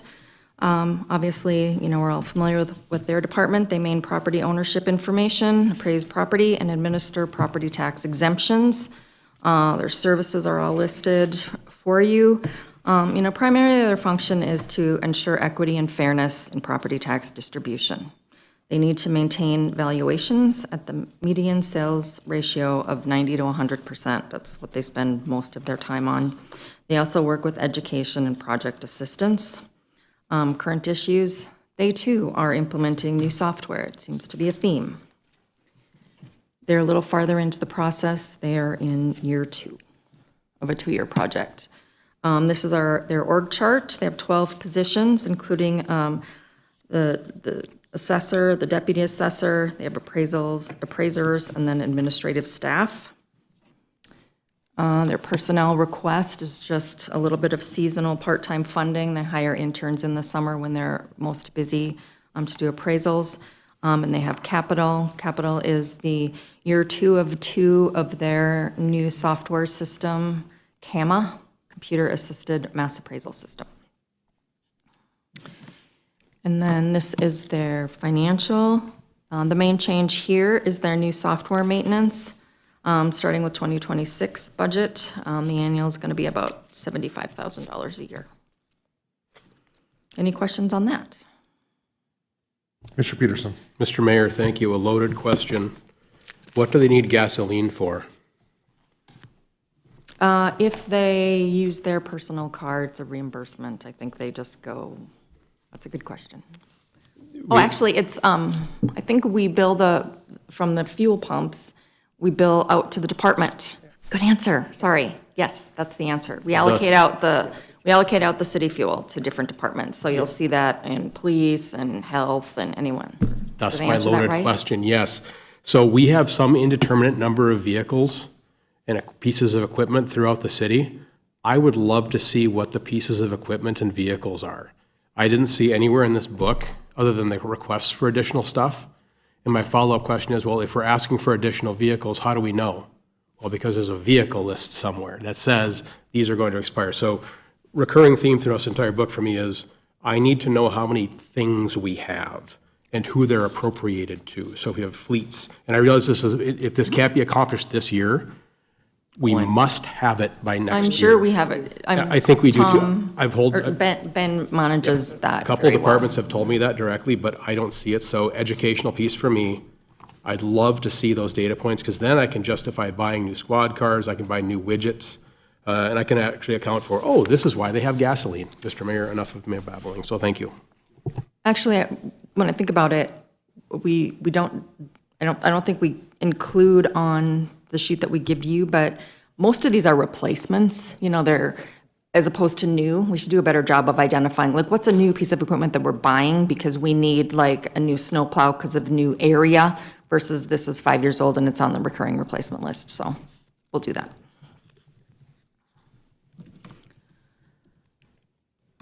Okay, 3 minutes. Let me see if I can make it.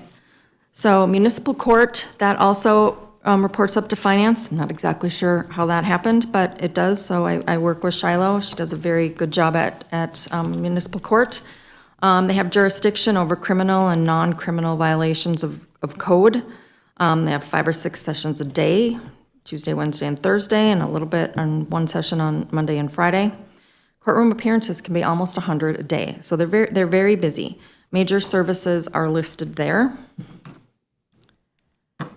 The org chart, they have the elected judge, 2 alternates, clerk, deputy clerk, and 4 associates. Issues that are listed, I think the primary one from a financial standpoint is the increased number of sentence days and then the higher per day jail cost. We'll talk about that in a second. Personnel, Shiloh did request an additional associate deputy clerk. This is a new request. Because of that, I asked if she would more monitor the situation over the next year or so and see if it's a absolute need or if there's some other way we can supplement it. So, I may be back next year and ask for this position again. The other capital items, those are things that were addressed in the operating budget, so not capital. And then The expenses, the biggest change here, if you look in the other services line item, that is the Cass County Jail charges. So the new rate for the Cass County Jail, to give them credit, we had been at $85 a day for many, many, many, many years. After a long discussion and approval at the commission level last year, that rate went from 85 to 120 a day. And then we are seeing additional jail sentences by the judge. So 2022 and 23 had approximately 4,400 jail days. 25 and year-to-date 26 are trending at 6,800 jail days. So the budget for next year is based on the anticipated increased jail days and the higher per-day cost. Any questions on that? Commissioner Strand. Thank you. Just a note on those jail expenses. If I recall, the reason we raised our rate from 85 to 120 was so they could justify billing the feds for that. You know, and we needed to have that local kick in to warrant that higher rate for the feds. But here's my question about municipal court. With this, do we have a timeline of the future of the GTC municipal court building location and what the implications might be with those, if there's transition to the court also or not? And I'm guessing it's on all of your radar. Very much so, Commissioner. I would just say that will be a quarter 3, quarter 4 action item yet this year. So you will hear more about that in the coming weeks. Commissioner Peterson. Thank you, Mr. Mayor. A couple line items. Security services for $36,500. Do we reimburse internally back to PD or? Correct. Yes, that's exactly I what it is. love that. That makes me so happy that's in here. Awesome. And then credit card fees. I'm guessing it's cheaper, even with the fees, just to secure the dollars ahead of time and know we have them. Correct. And just, However, they should decrease because they have new software as well. It allows us to put the fees on top, so anyone that's paying online can do that. So that should drop next year. okay, we're still budgeted, but cool, wonderful. I didn't have any history, so I left it. No, But that we wonderful. should see an increase there. And then miscellaneous expense skyrocketing. I guess that's copiers again. Yes, she's also getting a copier. Awesome. Thank you. Thank you, Mr. Mayor. Thank you. And one thing I'll add, team or commission, is that, you know, as we've seen our crime data, one thing that law enforcement has done is increase traffic patrol based on concerns raised by the public. That has led to more traffic citations, which then leads to more court dates. And I assume that's also tied to some of the increased jail time. I wouldn't be surprised if we start seeing that that's repeat offenders or people who aren't taking it serious the first or second time the judge gives them and then continues on. But as you know, this is a true showing of us of we pull one string over here and how it impacts another part of our local government as well. So Commissioner Peterson. Mr. Mayor, thank you. To Commissioner Strand's point about the $120 a day, it's not to justify the feds, it's actually what our true cost is. We're actually losing money at $120 a day because it does not include amortization of the building, but we vastly undercharged under a federal contract, and I can talk to you about that offline as to why. But luckily, that number has been accelerated too because we were subsidizing our federal government. I voted against it, just a reminder. Outstanding. All right, I'm going to breeze through these last four. I call these the orphan divisions because they really don't have an owner, so I volunteered to discuss them. First one is general support. That's a cost center for things that aren't specifically allocated. It's primarily financial expenses like banking and other things, and then workers' comp. Going to point this out. So this division that's the second error that I noticed in my review. So the personnel costs listed here are made up of two things. It's the city pensions actuarial determination, the supplements that we make to the city pension, and it's also the general fund's worker comp premiums.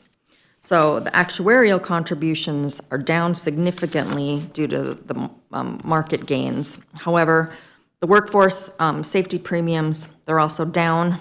They're omitted on here. The approximate should be about $300,000. This is a good example of, again, why we need our updated software. So as I mentioned, the financial and the payroll don't talk to each other. Most of the benefits comes from a payroll export, but we need to hand update the worker comp. It was not done. So my apologies, I noticed that when I was reviewing. We will address that along with the other item when we meet again on Monday. I believe it should net out and we should be still kind of nicely balanced at the number that we showed earlier. Any questions on general support? Commissioner Peterson. Mr. Mayor, thank you. I once again have one of these sheets, so I'd like to take some time, when you have time, to run through Yes. these rather than waste everyone's time here, so I appreciate that. Happy to Thank you, do Mr. that. Mayor. Yes.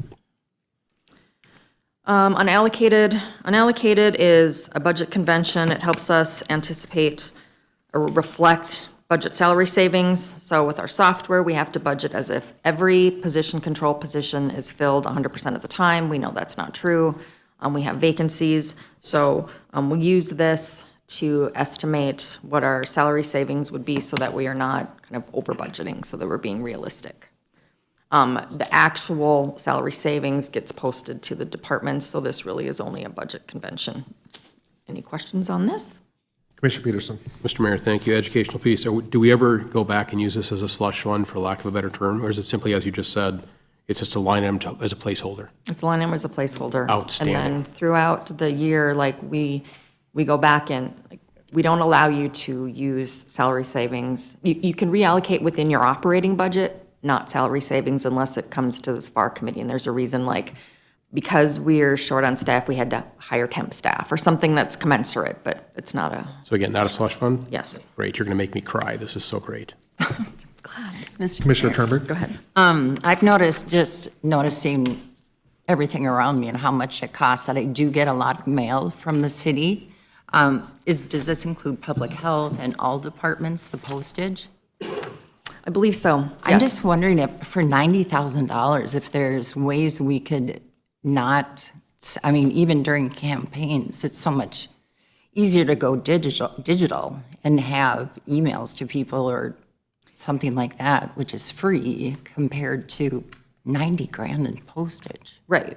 We continue to look at that. I think we'll see some significant change with our new software because we'll be able to send out our statements on an email basis if you give us your email rather than monthly snail mail statements. So hope to see that change, but because we don't have any history, I just left it.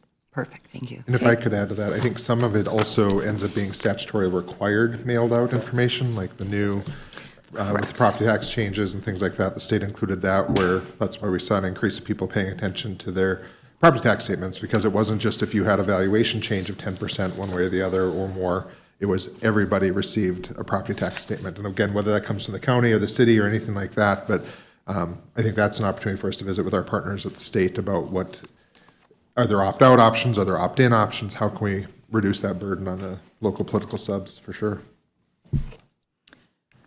Okay, transfers out.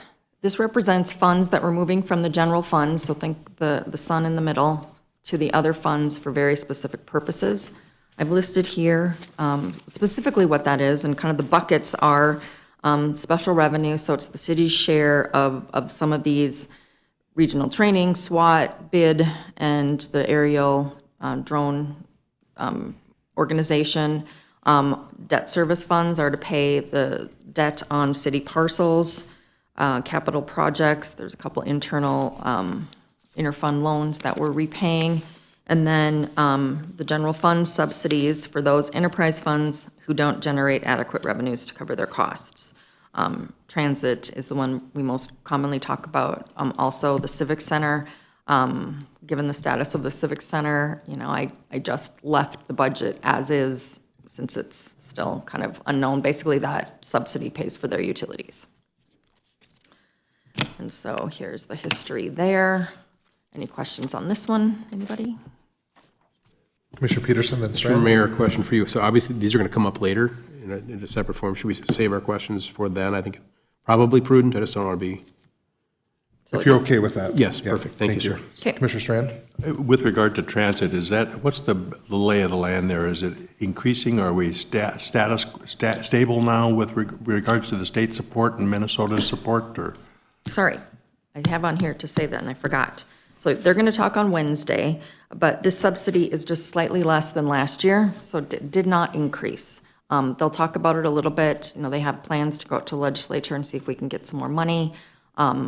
Not to steal their thunder, but Minnesota got some additional money, so Moorhead is working on a micro transit. Because of that, they have more miles, the revenue allocation is shifting, so our our allocation stayed about the same. And if I might continue just briefly, Mayor, in the transit lane, are all of their drivers now fully incorporated into our workforce numbers? Yes. So everybody knows that's a recent transition and new. Okay, last item. So economic development, this is, this was a new cost center. It was established in 2021 to help our budget transparency. It's, decreased significantly over prior years. In the past, we had $100,000 of FMEDC dues. That's now being paid by the county. We pay it, $1,000 minimum so that we have our board seat. The Workforce Academy, 2025 kind of was the fifth and final year of our annual $300,000 contribution. And then last year, we ceased our contribution to Emerging Prairie, so this is basically all that we're paying right now. YouthWorks is a statewide organization for kind of at-risk youth. So that is, that. So as you can see, it's decreased considerably from last year. So Commissioner Turnberg? is that for helping Fargo youth who are troubled, that 43,000? Or what does that go to? Correct. Those would be vulnerable youth. That would be a service provider, and that, correct, as Susan illustrated, that'd be for Fargo youth, correct? Okay, Yeah. thank you. And I would just add too, this list not too many years ago also included other miscellaneous outside agencies and other community support entities. Some have gone away entirely, some have been absorbed by other areas, but I would just note this, to support what Susan just said, this is dramatically down. But I did also want to make that same note too, that we do need to continue some level of operating support to the Economic Development Corporation so that we retain our board seat. That was a big discussion point over the last 2 years. Commissioner Peterson? Mr. Mayor, thank you. Mr. Redlinger, to that point, with Mr. Gilmore's retirement, if our staff can take on his duties internally, outstanding. But if for whatever reason they start struggling, I think I'd be amenable to supplementing. I'd let experts be experts, so to speak, and supplementing our friends at the EDC to take the portion or all of that over. Again, topic for a different day. Let our staff be the guide, but again, just sort of maybe a trial balloon or a warning flare to the team. If we really start struggling, you need to tell us. As a commission, we can, I have an idea on how to fix it, but whether the other four agree, don't know, but in the future. Thank you, Mr. Mayor. Thank you, Commissioner. I would just add on that point, we are trying to divide and conquer as best we can. There's going to be elements that the EDC really wouldn't have a home, for some of our programs, some of our activities like pilot, like Ren Zone, but there are other things that absolutely for primary sector, we want to continue to leverage our relationship there because they have the staff that we don't have. To be able to keep that up. But I think that for at least the next year, we're going to try it. We're going to separate that out between assessors, planning, and my office, just try to figure out how that can work. But I thank you for that because this is going to be a test. We haven't really had a year yet where we don't have anyone looking after that relationship with the EDC as well. So we're just going to have to stay close. All right, I think we're ready for a break. All right. Scheduled for 15. Your Yep, call we'll if you want want to honor cut. everyone's 15 minutes, so we will plan to just be back here at 10, I'll just say at 10:12. At 10:13, you just got a minute back for the public to know. So we'll be on break till 10:13, and we'll start promptly at that time to stay on track for everyone's schedule. Thank you.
All right, thank you, everyone.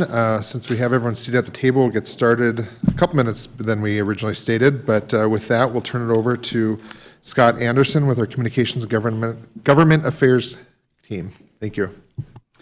Great. Good morning, Mayor and Commissioners. My name is Scott Anderson. I'm the Chief Communications Officer for the City of Fargo.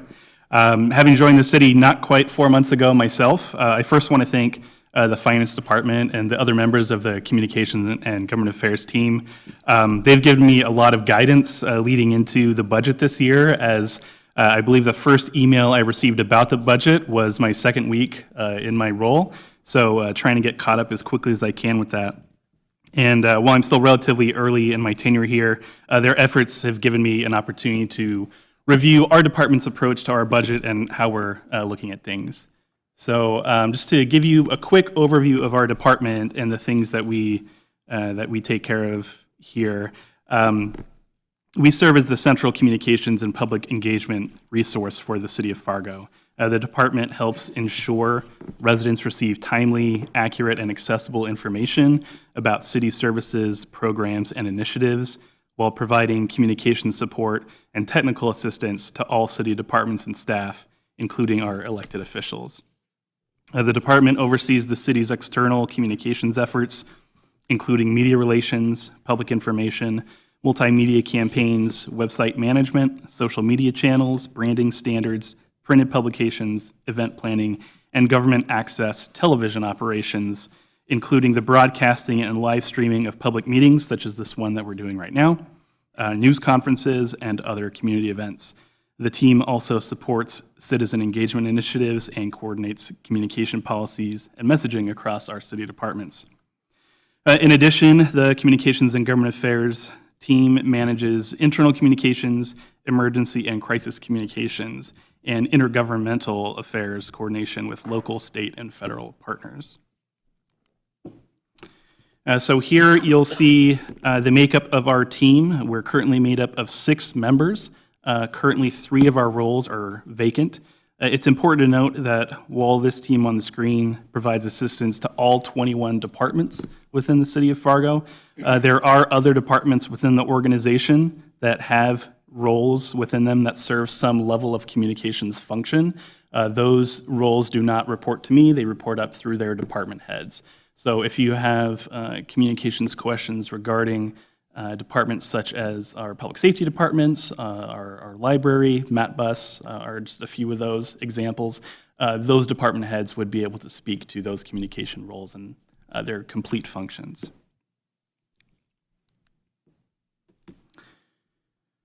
So for our current or emerging issues, these are just a couple of things that as I've come in, I've noticed these are in line with what they have been in the past, but I've made just a couple of revisions to some of this. So for data-informed communication, our department continues to strengthen its use of analytics and engagement data to better understand our community needs, improve our outreach strategies, and ensure residents receive information in ways that are relevant and effective.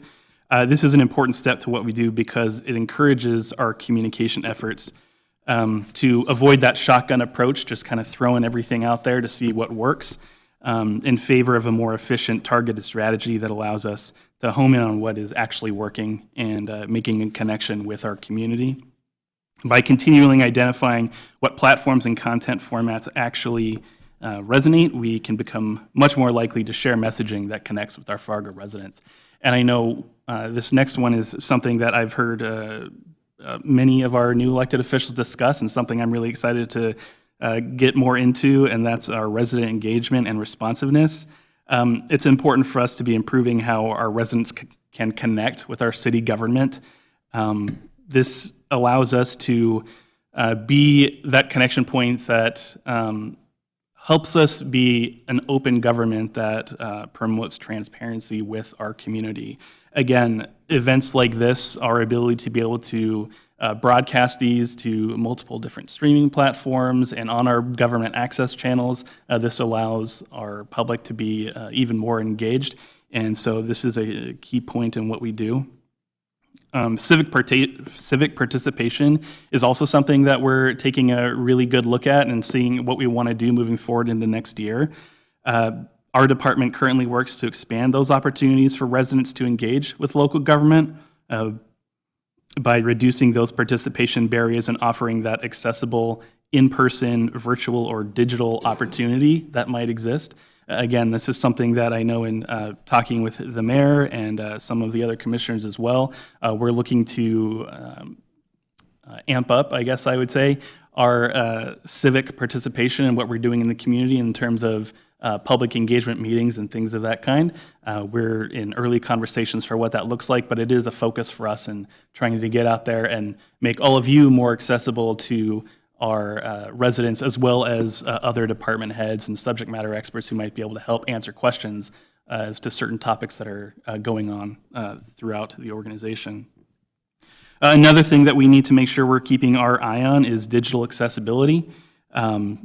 It's important for us to ensure equitable access to our public information, and that remains a major focus area through our commitment to maintaining digital platforms and documents that meet or exceed that WCAG 2.1 level AA accessibility. So this is a standard that was initially going to be in place April of this year. That got pushed back until next year for municipalities, I believe 50,000 population or above. But we're doing what we can to make sure that the information that we put out on our website and through other digital means, including social media, is meeting those specific standards. So some other comments I just want to include. Over the past 8 months, so this started before I got here, members of the comms team have been looking at ways to find cost savings within our operational scope. These efforts range from restructuring contracts, reviewing, and in some cases eliminating some of our annual subscriptions that we had in place, and moving headshots and other professional photographic needs in-house. We have a very competent photographer, as most of you have learned, doing headshots recently. If we were to do those externally, that could cost us thousands of dollars every time we need to do that. Here we have a setup and we have a person to be able to do it, so now that's something we're doing completely in-house, and along with many of our other photographic needs as well. While those efforts have realized cost savings of roughly $150,000, we continue to evaluate our approach to budgeting across the department in an effort to responsibly manage resources required to do our jobs while meeting expectations from both our internal partners as well as the residents of the city of Fargo. You'll notice we do have a couple, we have no personnel requests this upcoming year. You'll notice a few capital expenses. This is to maintain our technology that exists within this room, as well as Gateway Commons, which is the room over at the police department. We help with the technology over there as well. We do have a space over in Sky Commons that we also help manage. But as we know, Sky Commons is going to be coming offline pretty soon as the Civic Center gets repurposed. And so as is possible, we're going to reallocate the equipment that's over there in that space into these other rooms as we're able to help manage some of that cost saving as well. Here's a look at our general fund expense. This is our ask for 2027. You'll notice in our personnel allocation, we have 6 current employees. We have 3 vacancies within our department, but as I've come in, as I'm trying to understand the scope of work that our department is looking to execute and what makes sense going to this next year, I really tried to hold steady with a number of our different operating expenses. However, with our personnel expenses, while I still have those vacancies currently, I am not funding those vacancies into the next year. I want to see what our department looks like in 2027 without funding those. And so the majority of the cost savings you'll see coming from last year into this year is from those 3 vacancies that won't be funded going into 2027. That's it for me, though, so happy to answer any questions. Great. Commissioner Turnberg?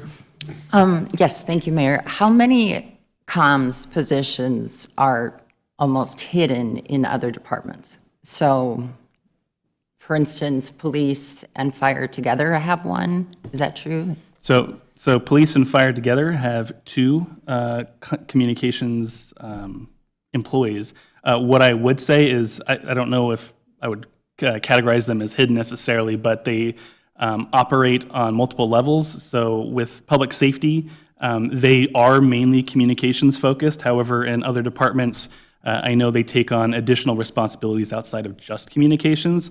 I would leave that to those department heads, though, to talk about how they utilize all of those. But where else are they? So they're police and fire, there's two. Police and fire have a couple.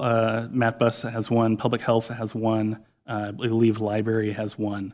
I don't know, again, completely the staffing of every department, only because they don't report to me. They don't, we help them every now and then if they ask for backup or assistance with things like photography or social media posts and things like that. But again, I'm not sure what allocation exists within each department. I think, Michael, I just think we could be so much more streamlined in communications, and all of communications should be together.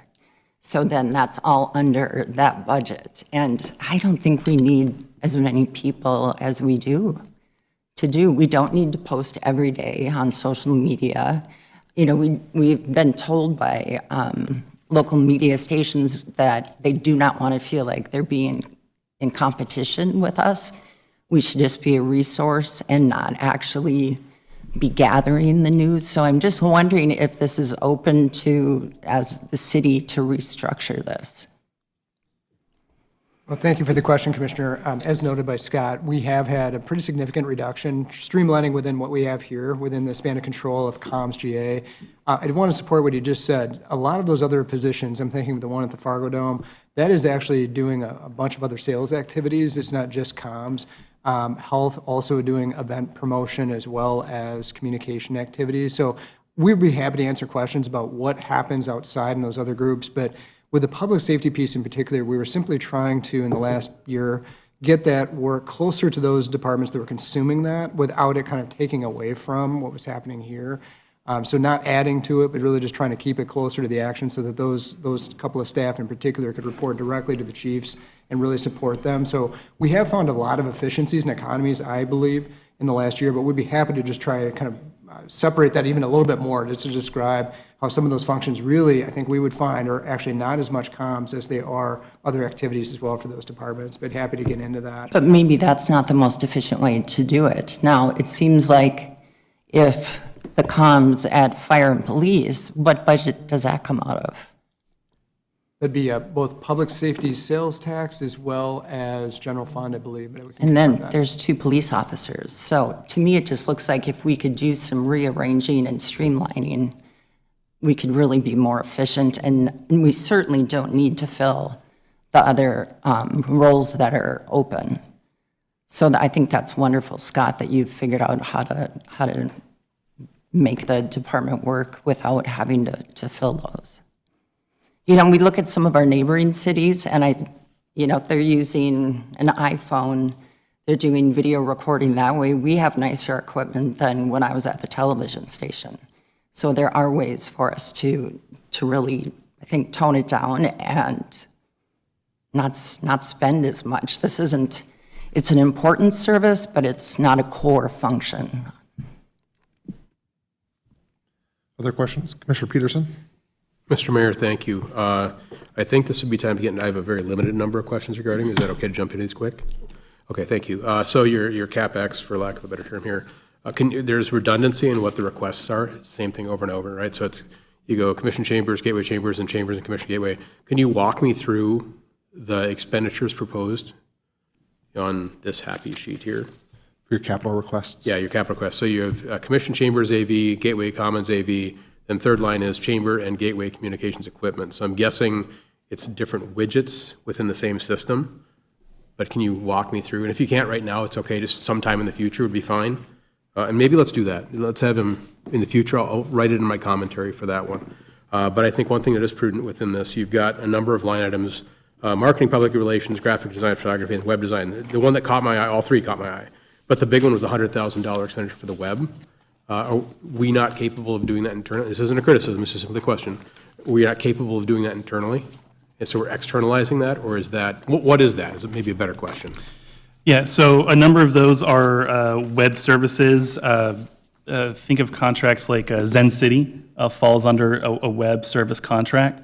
Zen City is a contract that not only do we utilize, but our engineering department utilizes as well for the Fargo Streets website. We currently hold that contract, and so that's an example of one of the contracts that falls under there. And I can give you a list of all the contracts. That'd be great, because I see it skyrocketing for $80,000, so something different is transpiring this year. So if you could walk me through that, that'd be great. Yeah, and some of the adjustments to the specific categories are moving things.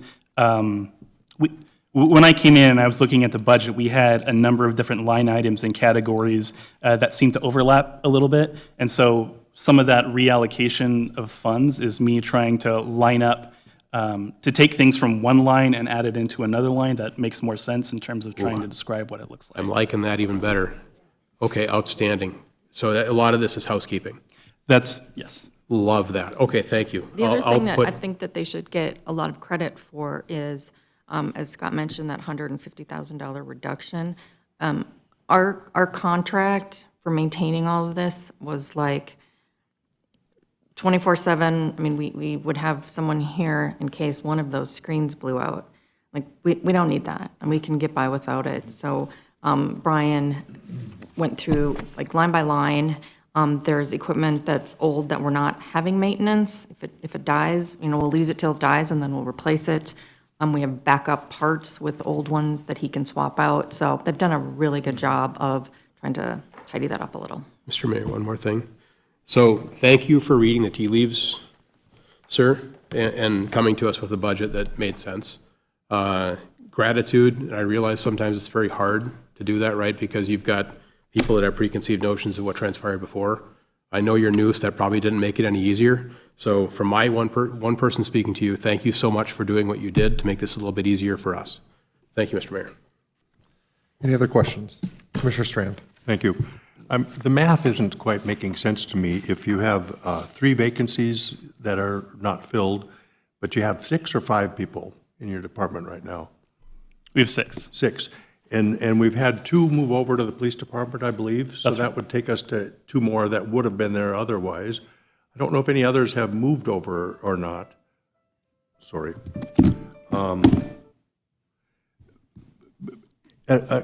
So we've trimmed there, but how about FOIA's, information requests? Because that used to be done in your department, in the comms department, and now I think it was alluded to that's being done in the auditor's department. So that's another position that's kind of vacated or opened up or shifted over. And I also thought we had purchased some software a few years ago to manage FOIAs, but I don't know if that ever got implemented or not. I think FOIA wasn't designated as one person in comms. I think they kind of shared that. And there was software that wasn't used. It was maintained on a spreadsheet. So that's what we're currently doing, but we are going to transition to some software next year. And lastly is these vacancies, you're not requesting any personnel positions right now, but you're acknowledging those positions existed? So in position control for HR, those positions still exist, but for the sake of the budget, I am not requesting the budget for those vacant positions going into next year. And Scott, you referenced the digital access. Is that, and maybe you can expand on it for the public specific, because I know there's a number of people who ask about this, is, when we load up our agendas, for instance, they're generally scans, and so they're hard to be searchable. Is that what you're talking about, is things like the agendas and minutes, and make it more user-friendly on the outside of the building? Yes, that's correct. So there are a number of conversations that still need to happen within the organization to make sure we meet that deadline coming in April. My department is one of a few that are working on this, along with my friend next to me from IS. But yes, that is exactly what we're talking about with the digital accessibility piece. All right. Seeing no other questions, we'll move on to Human Resources. Jill Manette.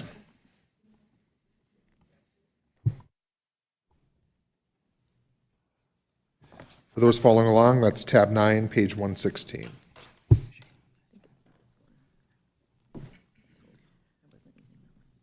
Okay, thank you. So I'm excited to talk about the HR team and our role with the city. This slide is just a high-level overview of the HR team's primary responsibilities. We work with people during their whole employment life cycle. So from the time they're applicants to employees, and if we're fortunate enough to retain them through retirement, then we ultimately work with them as retirees as well.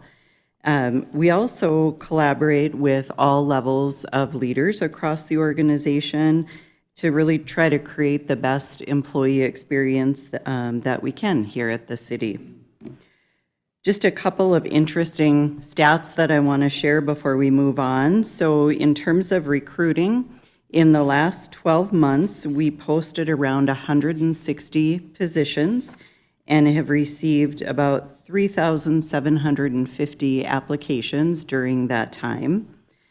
In terms of onboarding, we onboarded 372 new employees over the last 12 months. 214 were in regular positions, and that includes, to your point earlier, Commissioner Strand, the new transit employees that came on to the city as City of Fargo employees at the end of '25. So our total number also includes about 158 seasonal and temporary employees. So just wanted to give you an idea of the kind of the volume over a 12-month period. This next slide shows our overall org chart for HR. There are 11 of us who are full-time employees, and then we have an HR analyst who works about 16 hours a week and an HR associate who works about 5 hours a week. So in our Staffing for Success slide, you saw that HR is one of the departments in that red zone where we have a significant gap in staff levels. So according to SHRM, the Society for HR Management, that ideal ratio is about 1.5 to 4.5 per 100 employees. We certainly don't need the 4.5, but we would love to work towards getting to that at least 1 to 1.5 of us per 100 employees. So I'm really proud of the work that our team does. But we are challenged to keep up with the needs of the organization as, you know, as departments grow and we have new leaders stepping into new roles. There's a lot more that we want to do in terms of orientating and training. So my hope is that we'll be able to grow as our workforce grows over the coming years as well. So the way that our HR generalists and HR managers provide services to our employees and managers is through designated service areas. So this chart shows how we divided the departments into teams of an HR manager and HR generalist so that we can provide focused and informed services to those departments. The team is also cross-trained, so if someone's out on vacation or a leave of absence, that we continue to provide services to all departments. And as you can see, we've kind of taken the approach of each service area having at least one of our largest departments, and then filling in with kind of related functions as much as possible. We talked earlier about our role in recruiting and engaging and retaining. So our priorities for the team, employee engagement, that survey occurred in '25. We had really great participation for our first citywide survey and really learned a lot. So there's ongoing development of action plans to address areas where we need to improve and looking at how do we support those areas where we already have successful things happening. Another area, compensation, I talked a lot about that earlier this morning. So again, just want to reiterate, you know, we've got a number of market adjustments that are not factored in right now, but we know that our pay structure and some of our pay for some of our positions is at a point of lagging market, in some cases significantly. So that's something that we want to continue looking at throughout the budget process. And then Susan mentioned earlier the ERP, Enterprise Resource Planning, and UKG Dimension projects. So the HR payroll function will start up again in 2027. We're really excited to have current software that we'll be working with and have information kind of at our fingertips, where now we are very heavy in spreadsheets and having to pull reports to provide the kind of information like we did today. And then UKG, that's our timekeeping system. We're transitioning from just the current version, migrating to a newer version. So the finance, HR, and IS teams have been putting a lot of time and energy into that. I also just want to mention, coming up, I'll talk more about safety and training as other kind of critical areas that we really want to focus on. And I'll, again, where I talk details in the budget, I'll cover that. But we know that leadership training, ongoing leadership training is something really important that we want to continue to offer to our leaders and really expand on what we're offering now. And then, of course, investing in employee safety is absolutely critical to minimize incidents and injuries to the extent possible. So budget priorities, again, kind of our number one priority is to grow our team so that we can better serve our employees. I already mentioned training and safety, trying to increase those citywide budgets. While some departments have training budgets or lines within theirs own, the citywide training budget is currently at $12,500, and we want to start moving that up again to where it once was. Safety, again, another area that's critical that we need to really increase so our resources our citywide resources are able to be better utilized there. And then other areas of the budget that you'll see that are increasing are really keeping up with ongoing costs of recruiting and onboarding new employees, as well as providing an internal employee health function for our public safety departments are our largest users of that employee health department, but certainly citywide we have utilization. And that's everything that I have for you. Any questions? Commissioner Turnberg. Thank you, Mr. Mayor. Jill, can you tell me what is the difference? So you have other miscellaneous for $5,500 and then miscellaneous for $38,500?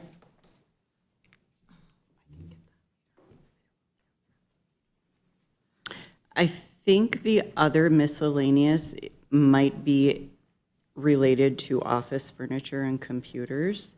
Our miscellaneous line is where we capture a lot of the, like our survey, our dollars that we spend on our survey, and other items that don't have their own separate line.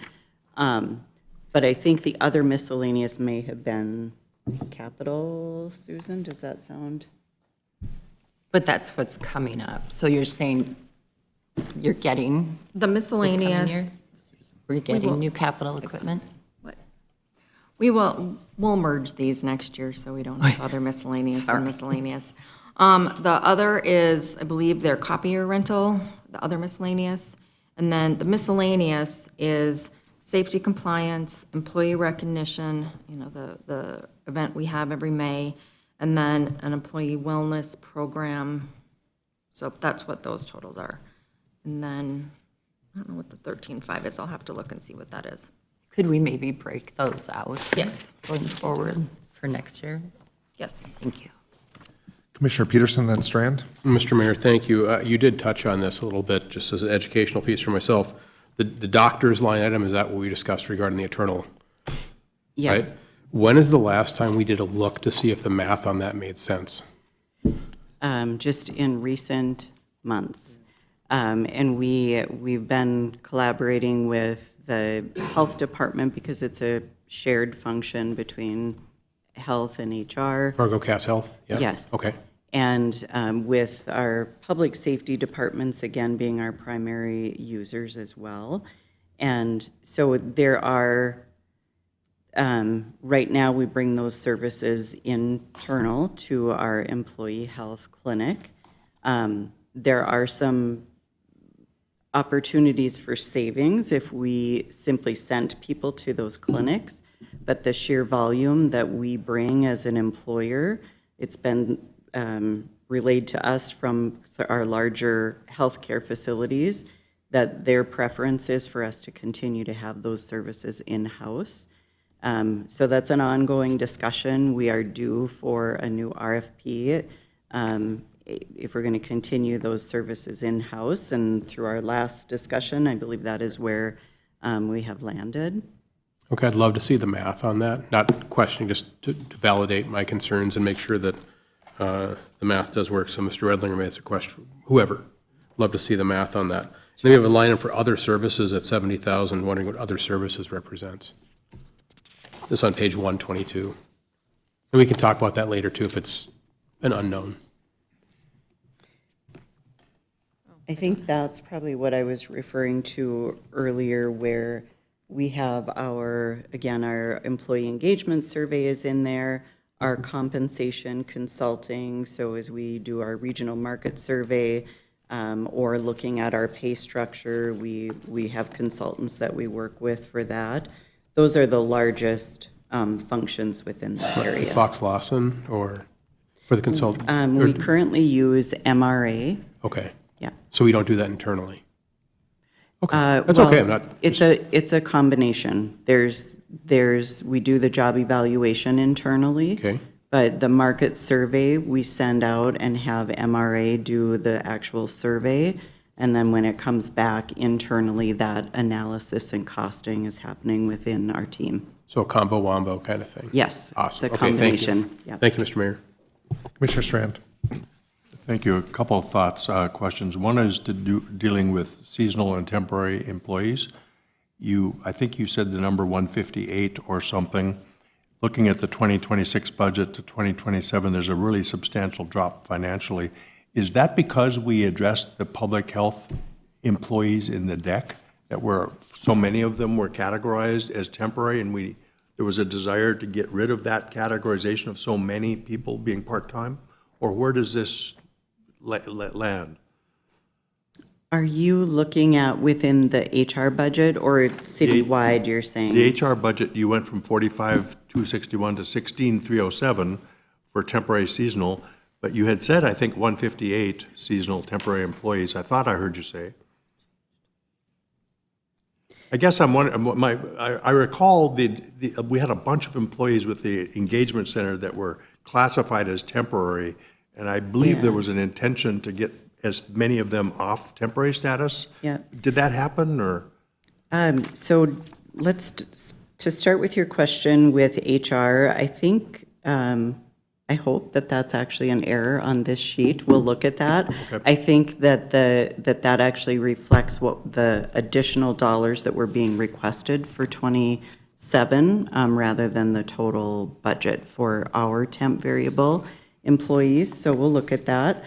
In terms of the health department, Jen is going to be able to answer that much better than I can, but I know that with the movement of the Resource and Recovery Center, they've actually eliminated the need for a couple of full-time temporary positions. And so I think, I'm not recalling, I think they just moved some of the budget line for temporary seasonal to other department divisions as well.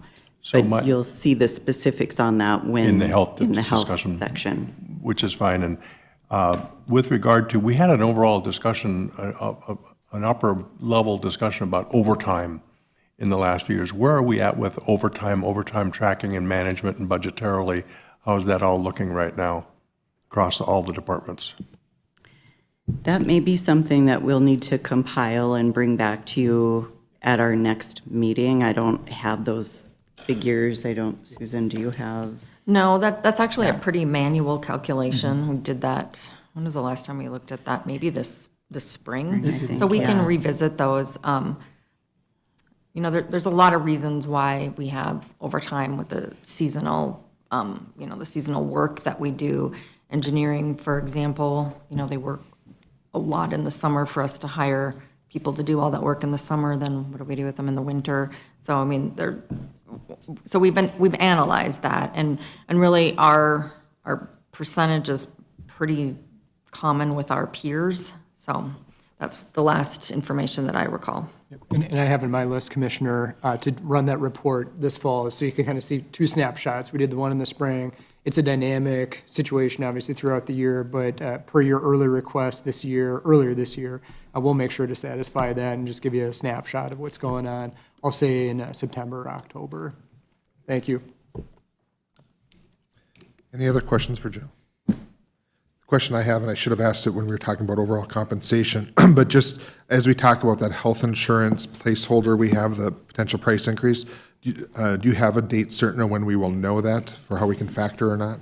Yeah, so unfortunately, that comes very late in our budget process. We have an estimate of somewhere in the 6 to 10% of an increase, but usually very end of August. Typically, it's more so that first week of September when we have the full renewal numbers. And of course, we're hoping for the lower end of that estimate. Thank you.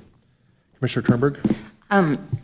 It's not a very big number, but I'm just curious about this after speaking with some other people in the community. But your cell phones, does everyone in your department have a city issued cell phone?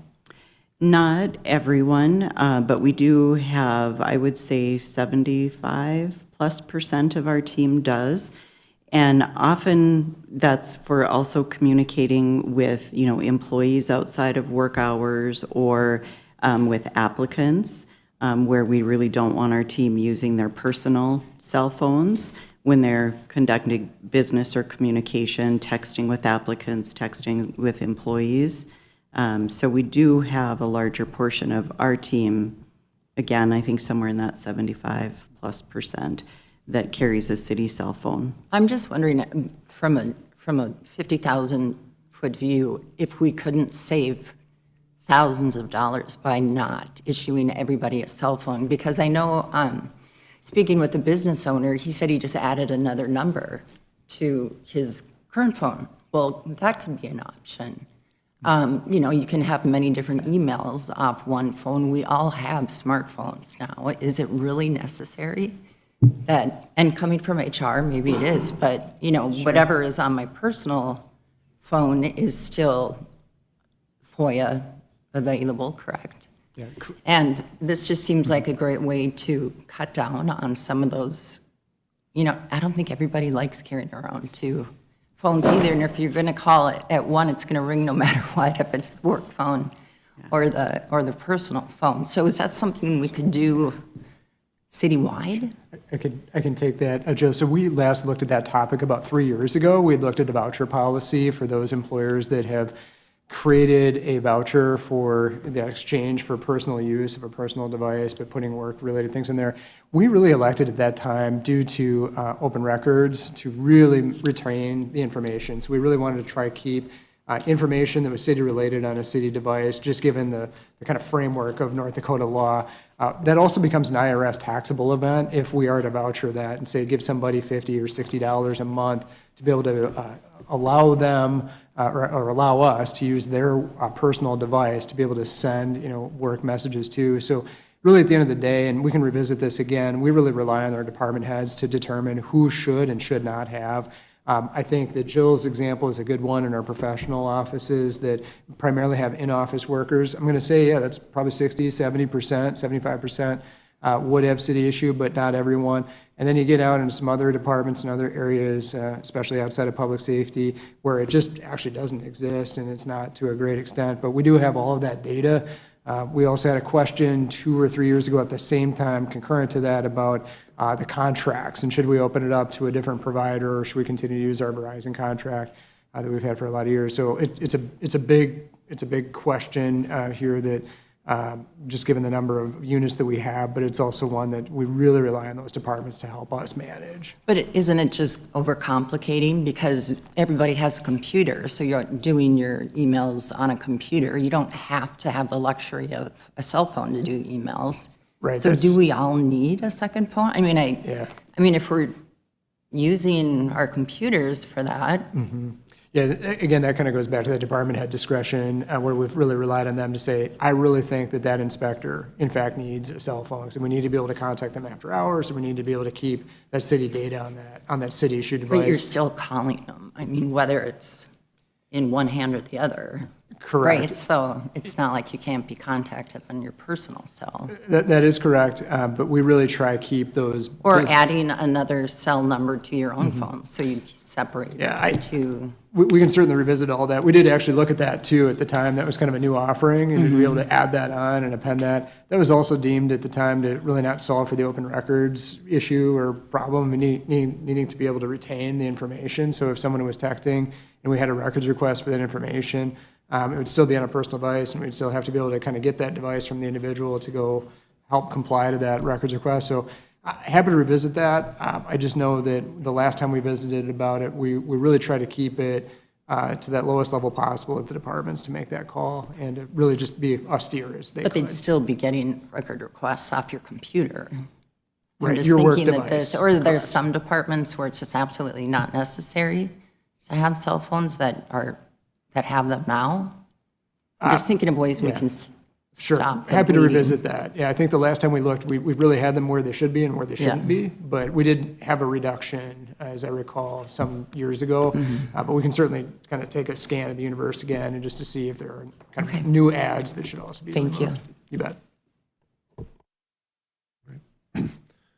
Okay, we'll move on to information services. Ron Cronenberg, and Commissioner Peterson's the liaison for that department.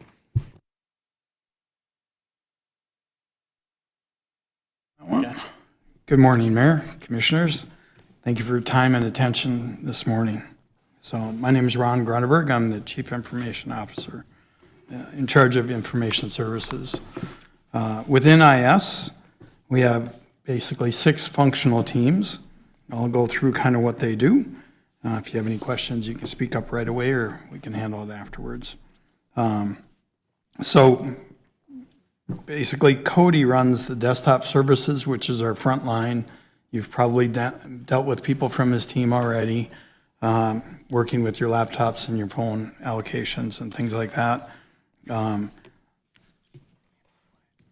Oh, thank you. They take care of all the first frontline stuff. So if you contact IS, they probably are the first point of contact. They will get you connected to the proper department to help you resolve whatever issue happens to be going on. They deal primarily with desktops, peripherals, laptops, phone issues, all of those areas. We also have a business services team run by Dave. This basically does our website development, does application development. We do integration, moving data from one application to another, try and streamline things for the rest of the city so that there's a limited amount of duplicate entry and things like that, trying to move data from one application where it is to the other application where it needs to be. So in particular, we're doing a lot of that with the migration to the new ERP and things like that. We've integrated lots of things over the years, and now we've got to reintegrate them with the new application. So Todd leads our public safety team. The public safety team is funded by the Red River Regional Dispatch Center, our public safety access point here. And they primarily run the CAT RMS system, so the computer-aided dispatching record management system that's used by all the public service agencies in both Cass and Clay County, and with the exception of the Sanford ambulance. I guess everybody else, all the member agencies of RRDC plus all the volunteer agencies and stuff that are not direct members. We support everybody. So Daryl leads the GIS team. Geographic Information Services is a way to tie data to maps, basically. So and this deals with both underground infrastructure and above ground infrastructure. That's, you know, your maps and data are only as good as the quality of the data and the tying to the maps and things like that. And so we really do a lot of quality control on that, try and get accurate information. Maps are used by, I guess, at least 90% of our departments. I mean, primarily the public safety agencies use them. And we merge, since we support, like I said, Cass and Clay County, we get GIS maps from the counties and the neighboring cities. We merge them all into one so that goes into the dispatch center, and their map system reflects everybody's stuff. But the disparate departments, so Cass, Clay, Moorhead, West Fargo, are all responsible for what the content of their GIS system is. But we merge it all into one system so it's seamless for the dispatchers. So Matt leads the network services team. They run the computers, all the communication stuff, wireless stuff, wired stuff, make sure everything talks to each other, and and telephony and things like that. Basically, our goal is that you don't know we exist because we've made it keep functioning. So, and then Nick, my Chief Information Security Officer and also Deputy CIO, leads the Cybersecurity Services team, which is helping protect all of our systems from cyber attacks and things like that. We're doing we've got standards we need to meet for CJIS, which is for criminal justice. We've got PCI stuff for credit cards. We've got HIPAA stuff for health stuff with the health department. Those are the primary regulatory areas, but we also have some best practice frameworks. So the NIST cybersecurity, the NIST privacy framework, and the CIS critical controls. We try and map against those so that we're performing better each year, or at least up to par, and competing with all our levels on maintaining our cybersecurity. So, let's see. That one. All right. Current emerging areas, our biggest areas are escalating costs around equipment purchasing and subscription costs. The technical equipment, you've probably seen in the press that costs are going up substantially for all computer-related stuff with the explosion of data centers, pre-buying, and all of the chips and things like that. That's driven up the cost for everything. There's not very many technical things that are not affected by those rising costs of chips and things like that. And we have equipment that we maintain equipment anywhere from 5 to 10 years, but equipment ages. It needs to be replaced when it starts hitting the end of life. It needs to be replaced when there are cybersecurity issues around the equipment that the manufacturer is not supporting anymore. We do mitigate some of that by isolating stuff, things like that, so that it's not as vulnerable. But both those costs are things that we see escalating, and not in a very controlled way. So we have application system upgrades that we work on. So even the hosted systems, we got a lot of on-prem systems, we got a lot of hosted systems. Anytime any of those are upgraded and things like that, we need to verify all the integration points. We need to make sure that everything functions properly. And so we do test upgrades of those systems typically, test it in the test environment, make sure it functions as expected before we put it into production if we can. So Cybersecurity threats are, and you've probably seen in the press, the AI is really taken over in that area. So escalating attacks, all driven by AI systems on the back end. So it's happening at very fast speeds.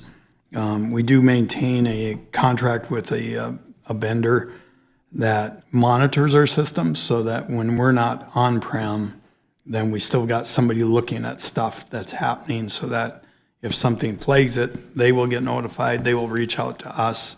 If it's something we've predetermined how they should handle it, they will handle it right there. But they will reach out to us and let us know something unusual is happening and we need to respond to it. And then I have network services team is available 24/7. So somebody who's on call will respond to that and work to mitigate whatever's happening.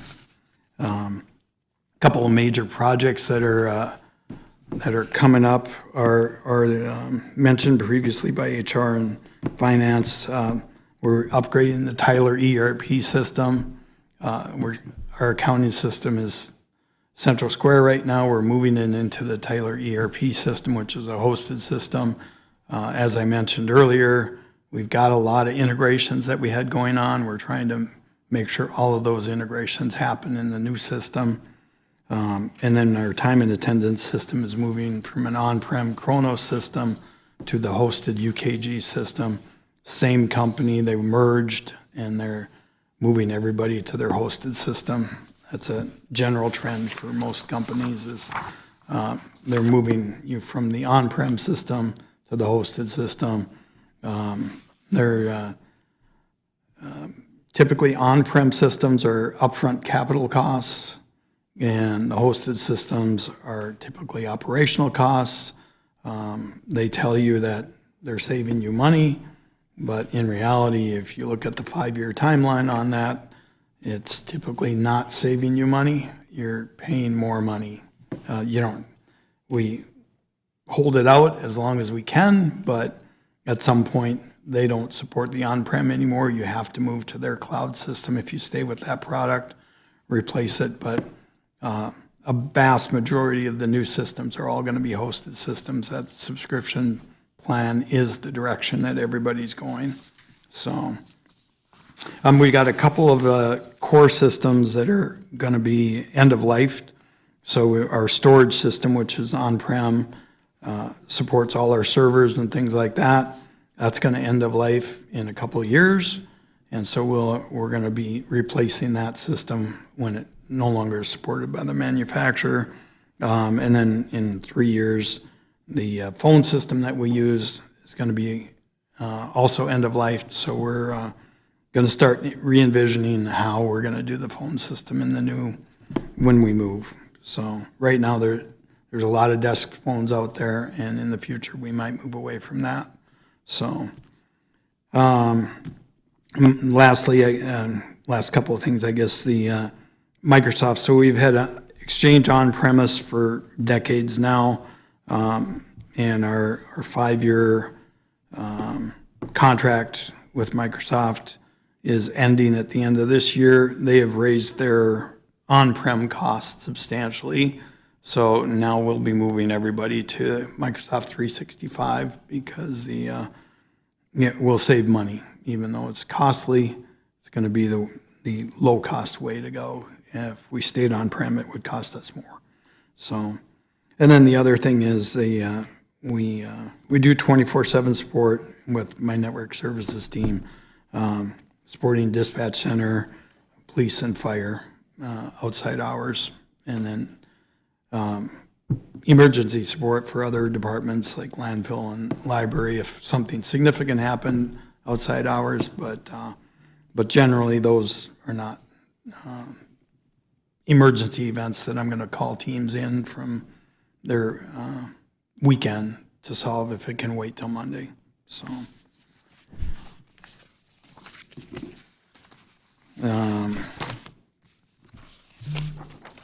let's see what's on our slides here. Okay, so as I said, the SAN is going to be a major expense.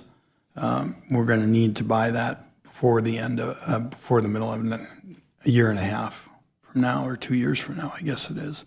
So, and then desktop and laptop replacements, we replace, try to replace every 5 years. We've changed some of our replacement timelines over the last couple of years because Microsoft has stopped supporting Windows 10, and we had to get rid of all the laptops and desktops that did not support Windows 10, or I won't say all of them because we still have some that are purpose-built, and we isolate them as best we can, but that's a very small amount, so.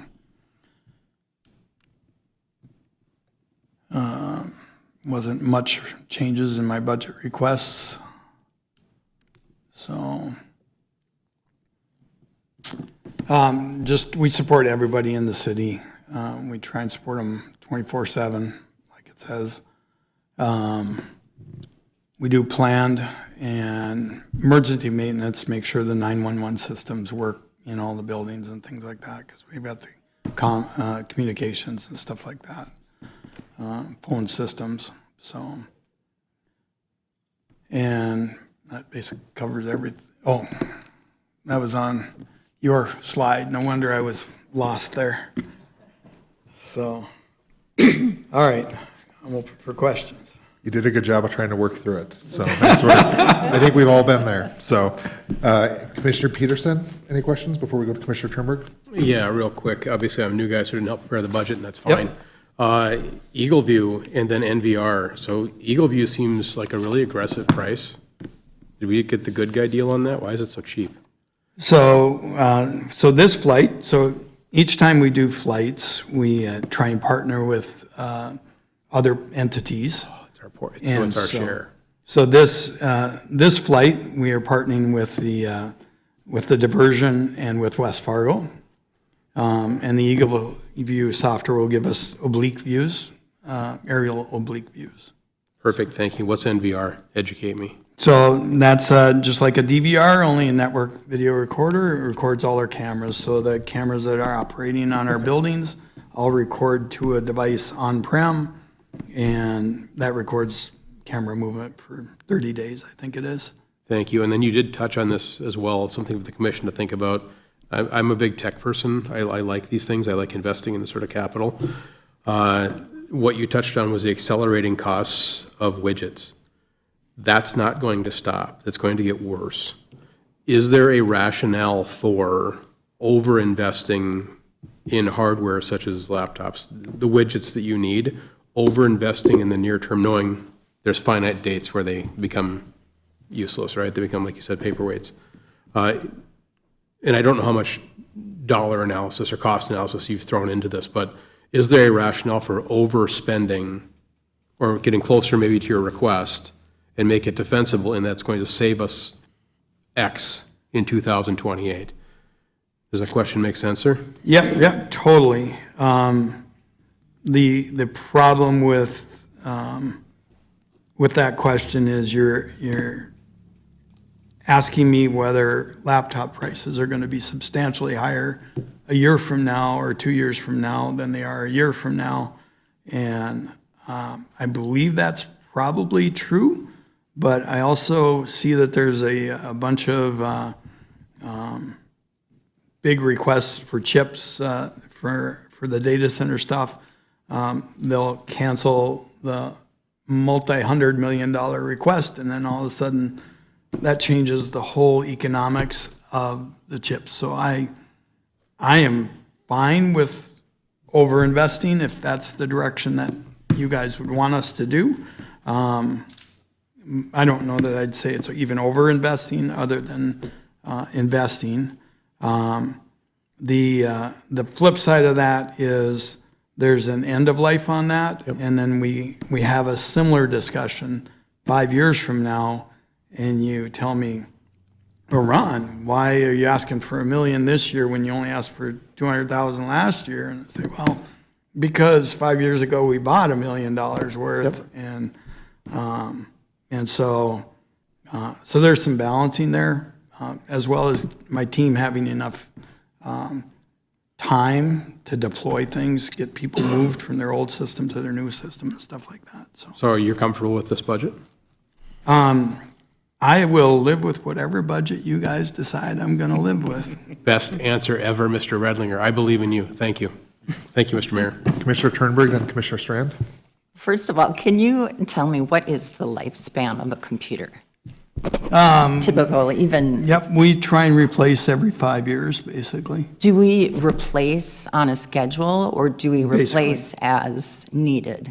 We try and replace on a schedule. We generally probably meet that at 60% or something like that, and then the next 40% moves to the next year's schedule. So you'll see that we have lots of equipment that's probably 6, 7 years old, even though I tell you I replace every 5 But years. we keep using it until Of course, it's we no use it longer- until, or if it dies, of course, Sure. we replace it right away. Yep, okay, So- thank you. Yep.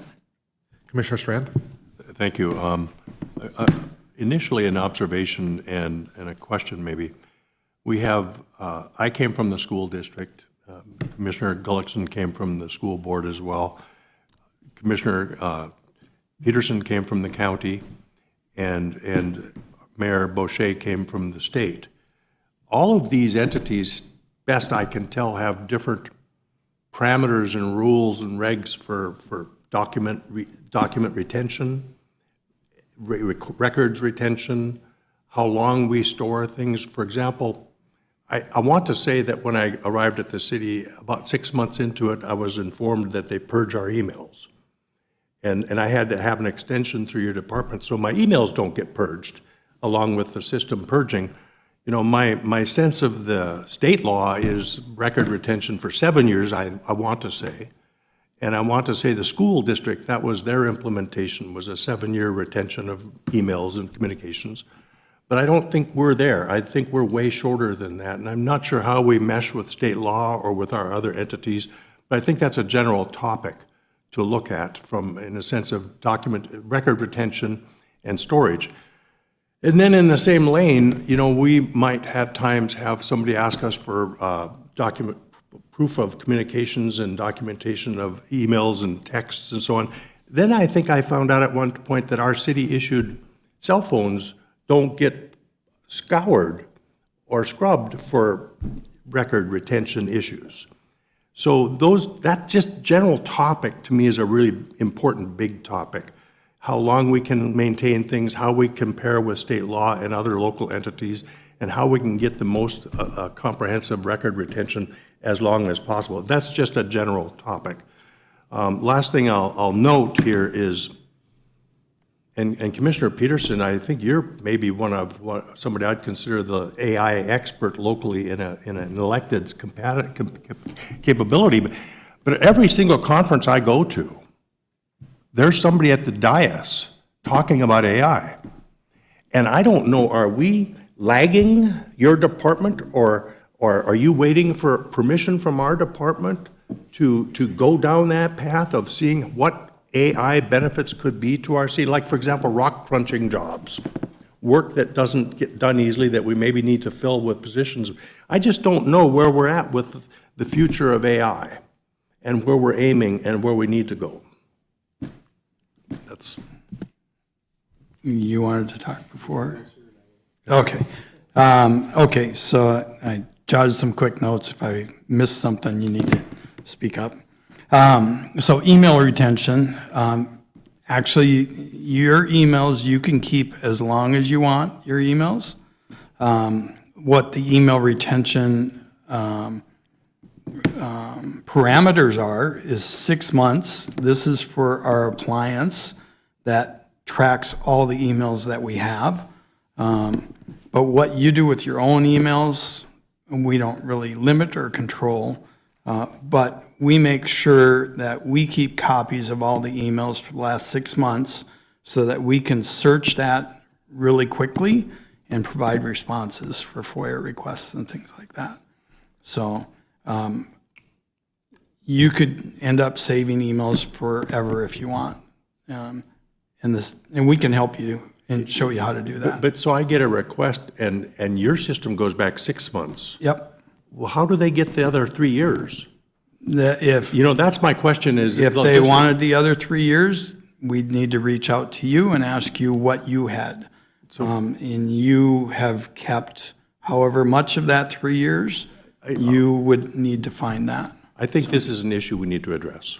so. You know, just in the bigger picture of how much we retain, how it retains, and let the system retain it for us, so we're not on our shoulders individually if we mess up or not. Because those requirements are still out there to retain records. And all of the subdivisions are meeting the state requirements, I believe. But I thought it was 7 years. It is not 7 years on emails, Okay. It's a topic I would like us to visit. so. Thank you. Commissioner Peterson. Oh, sorry, you had more? I had a couple more for John, Commissioner Strand. Cell phones, if we wanted to manage all the cell phones, we could do that. The MDM contract would end up being very costly, though. You know, something I would guess in the neighborhood of $150,000 a year or something like that. But we could do that. That would get software installed. This is all on city-owned phones. If we move to a voucher system and people use their own phones, we would not be able to do that.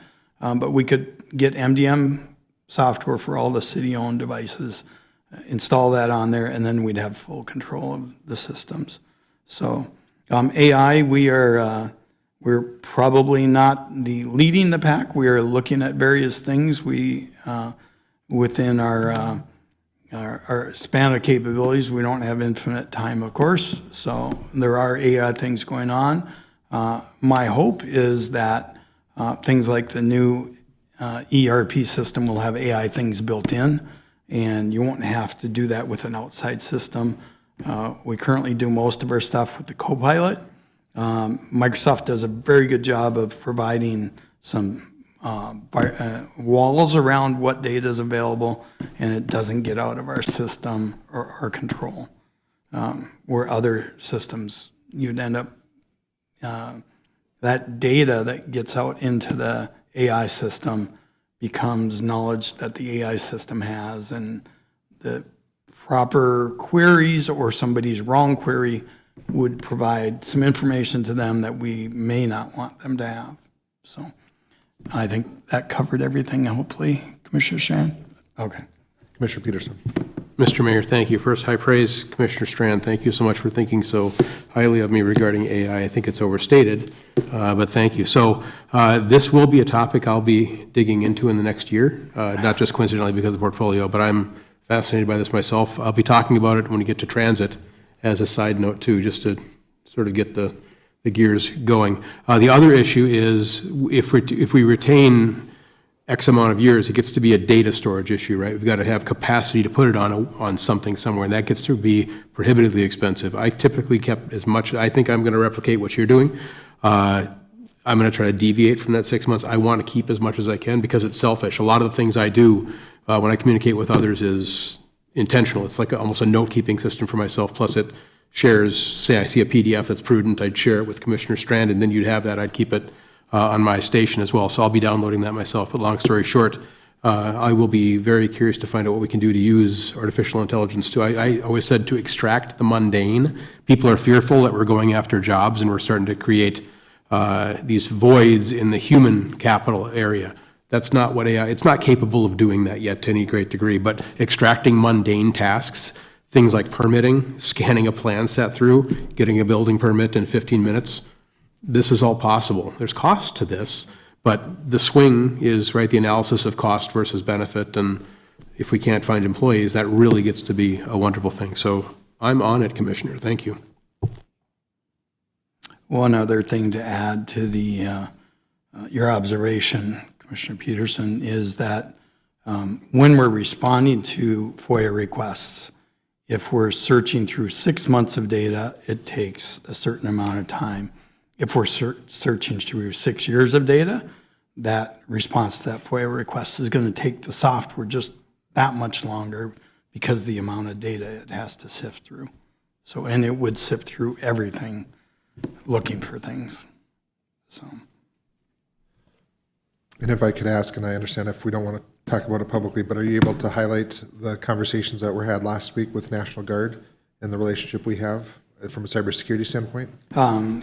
Yeah, sure. I think just cheerlead, let everyone know the partnership we have. Yep. Well, and it's nebulous right now, I'm not on the record for that partnership, but a year ago,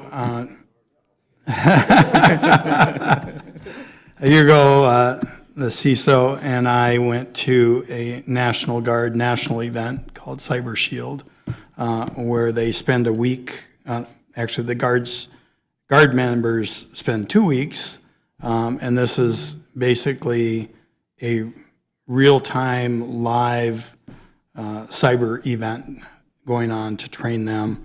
There's people on their teams that are attacking a system. There's people on their team that are defending the systems, which established a good relationship between us and the local Guard, and we have very significant cybersecurity presence with the Guard systems here. And so we've begun conversations on how we're going to establish a working relationship, hopefully a MOU with the Guard at some point where we would be able to reach out to them and get some help from them if we have a cyber incident. Minnesota's one of 3 in the country where they have a statewide agreement, and as I understand, these are older agreements and not something that we'd be able to establish with the state at this level, now, at least, the way things are. But they used the Guard to help with the St. Paul breach that happened about 2 years ago now. Brought the Guard in, helped with I went to some of the things, helped with fixing their MDCs and some other things. They had some specific missions the Guard helped them on. So we're working with them to try and establish a working relationship. Thank you. Yep. Thanks. All right, we'll move on to facilities.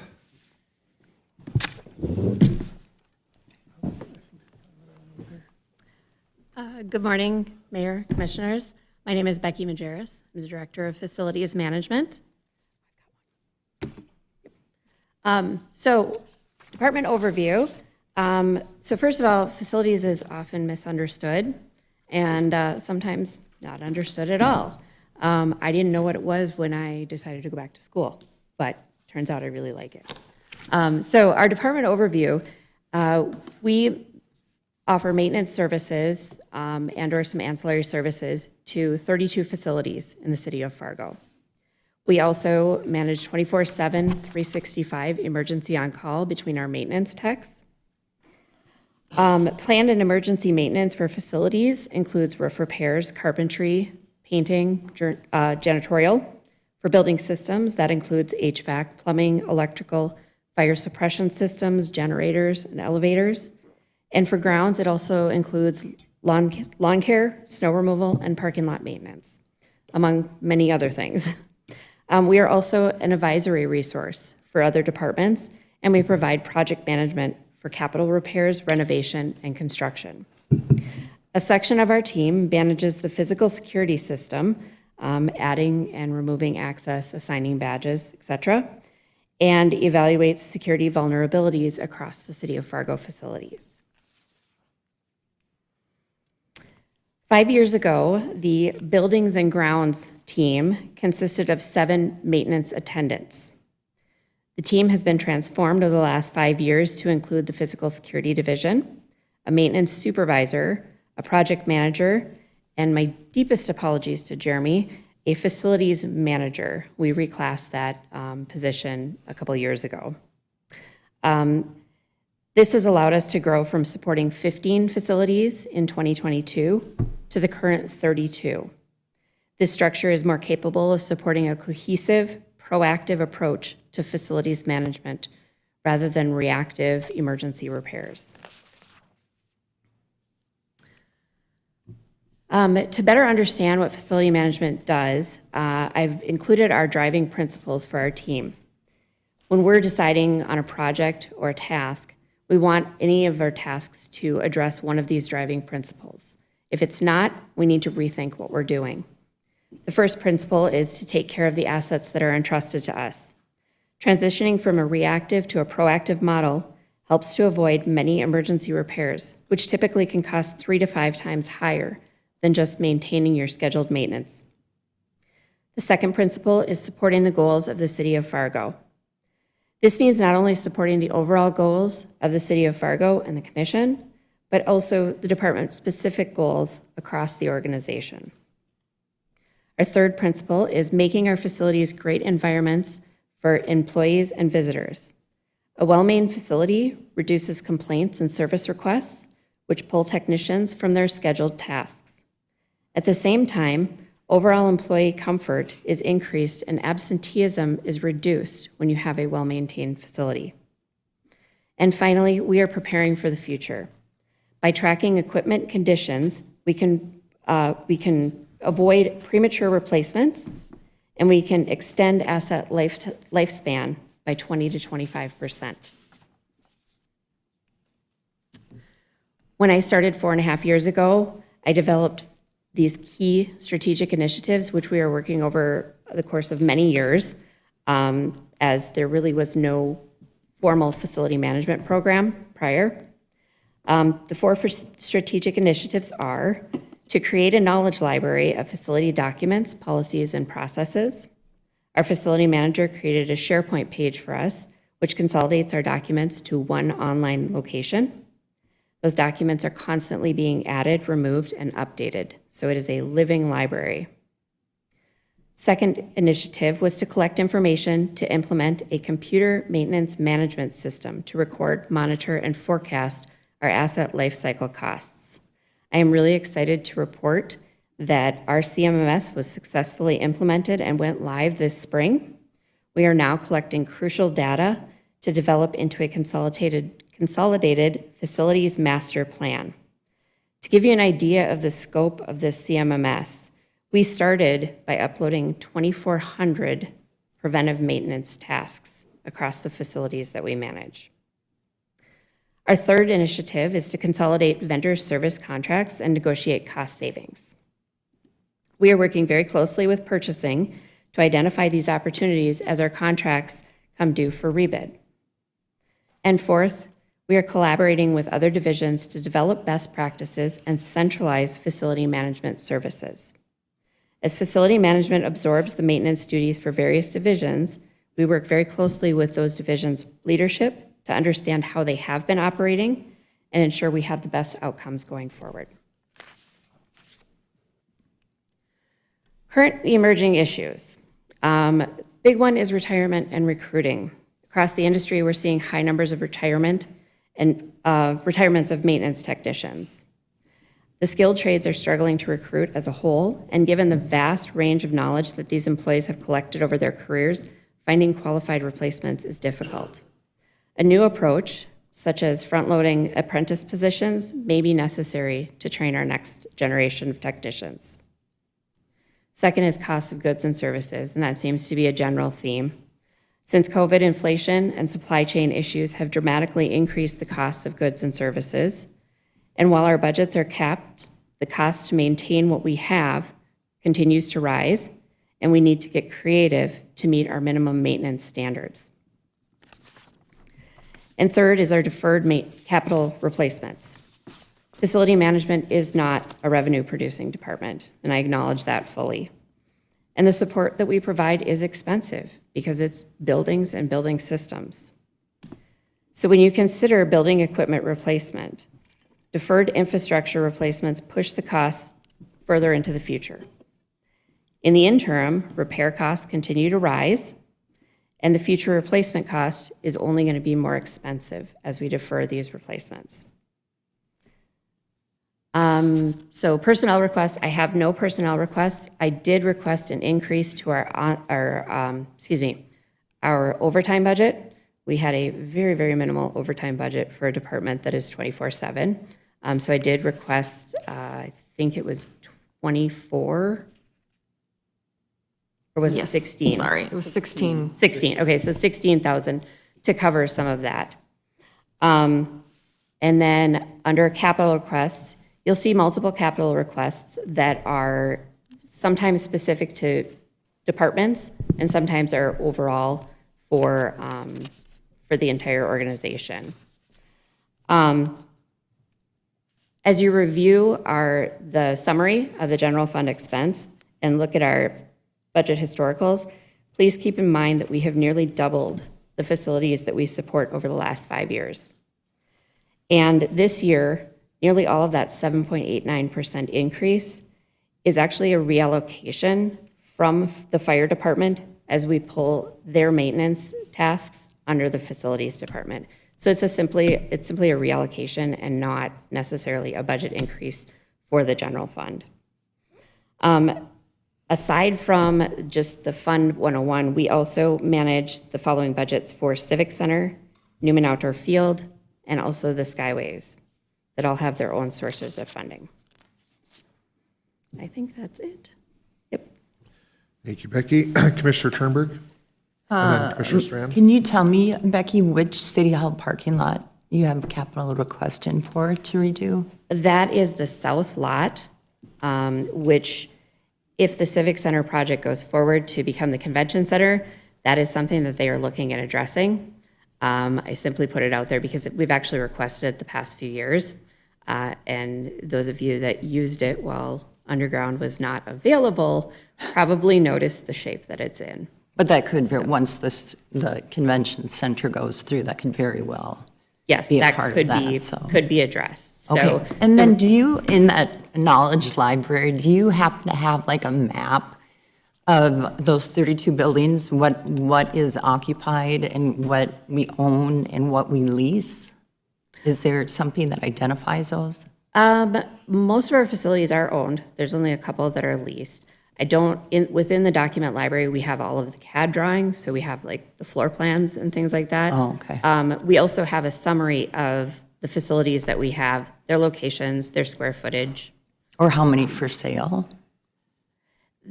We don't have. Do we have any right Of the now? 32 that we manage, we don't have any for sale. That would move further into probably the assessor's office as far as, or into administration, as far as other properties that might be available for sale. Thank you. Commissioner Strand, then Commissioner Peterson? Becky, you alluded to and mentioned the facilities master plan. Where are we at in that process? So there are several departmental facility master plans out there. They all come from a different direction. For example, the library has a master facility plan that kind of talks about their operations going forward and where they should be, what they should focus on operationally. PD did a master facility plan that talked about what facilities they need across the city going forward. As far as a facilities master plan for all of the buildings that we manage, we're using the information from the CMMS to build that master facility plan that really tells us, okay, when do we need to vacate buildings or look at relocating? When do we need to replace critical infrastructure pieces? And so with the CMMS being brand new, we're still collecting that information, but over the course of the next couple of years, I hope to be able to pull that all into a full facility master plan. If I might continue, that will be a huge undertaking and a major, major accomplishment. Yes. And majorly needed. You alluded to 203,000 for City Hall security. What will that mean briefly, and how about all the other buildings security-wise? Sure.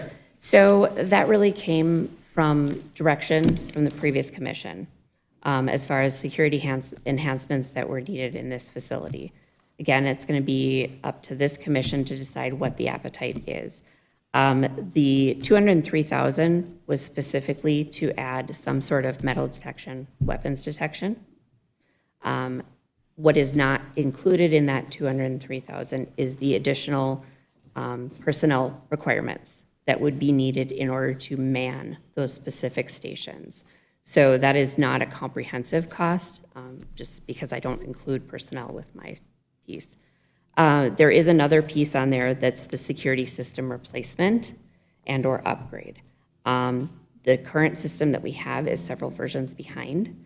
And going forward, I would like to look at installing a system that is up to date, current, that is managing our badge systems and get it across the board uniform for all of our facilities. So, Commissioner Peterson. Mr. Mayor, thank you. Love that you're doing the master plan. You said you've got 2 years between today and the finality of it. What are we doing to proactively manage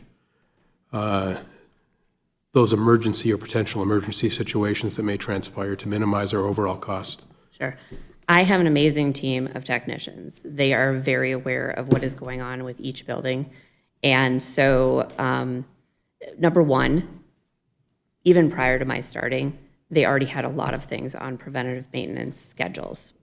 I rely very heavily on them right now to let me know where our equipment is at and what is the most critical to be replaced, because they're monitoring those costs. Now that we're going to have those in CMMS, it'll be much easier to run the reports, find that data. We have all of the assets listed in that system with their ages. So again, right now, I'm relying very heavily on my maintenance technicians and very skilled group of people. So your budgeting, if I may, Mr. Mayor? Your budget increased a little bit in terms of the repairs and maintenance. You went up 150 grand, 112. A, is that enough? And then B, if I look through your capital requests and based on the chart, I'm reading the things that are funded and the things that you requested that aren't funded. To me, window tinting is one of the least important things on this entire list. My perspective, not anyone else's, maybe not even the commission's. If I was to pick things like security over window tinting, I would pick security over window tinting 100 times out of 100. So in terms of allocating $100,000, I get it may be a bit of a pain to have our blinds shut, and there's some HVAC costs probably. My guess is it's solar heat gain is the problem. Part of it is solar heat gain. Another one is we have significant issues, especially on the east side. Our blinds are not even enough to keep the glare off of computers. Oh, so it's a work in environment those issue spaces. too. It is a work environment issue as well. Our architects are just, So, I will not speak to that. okay. So, I understand that. I will say that some of these requests, which you are aware of, we are looking at what we have this year that we might be able to accomplish this. We did get pricing back on the window tinting, and it is significantly less than what was budgeted and the budget estimate we received last year. So that is a positive. And then again, security, that's really up to the commission and what that appetite is to install some sort of additional security in this building. Okay, so wonderful, thank you. Just so you know, my mindset regarding deferred maintenance, it's a dirty word to me. It's as bad as any one of the swear words you can think of off the top of your head right now.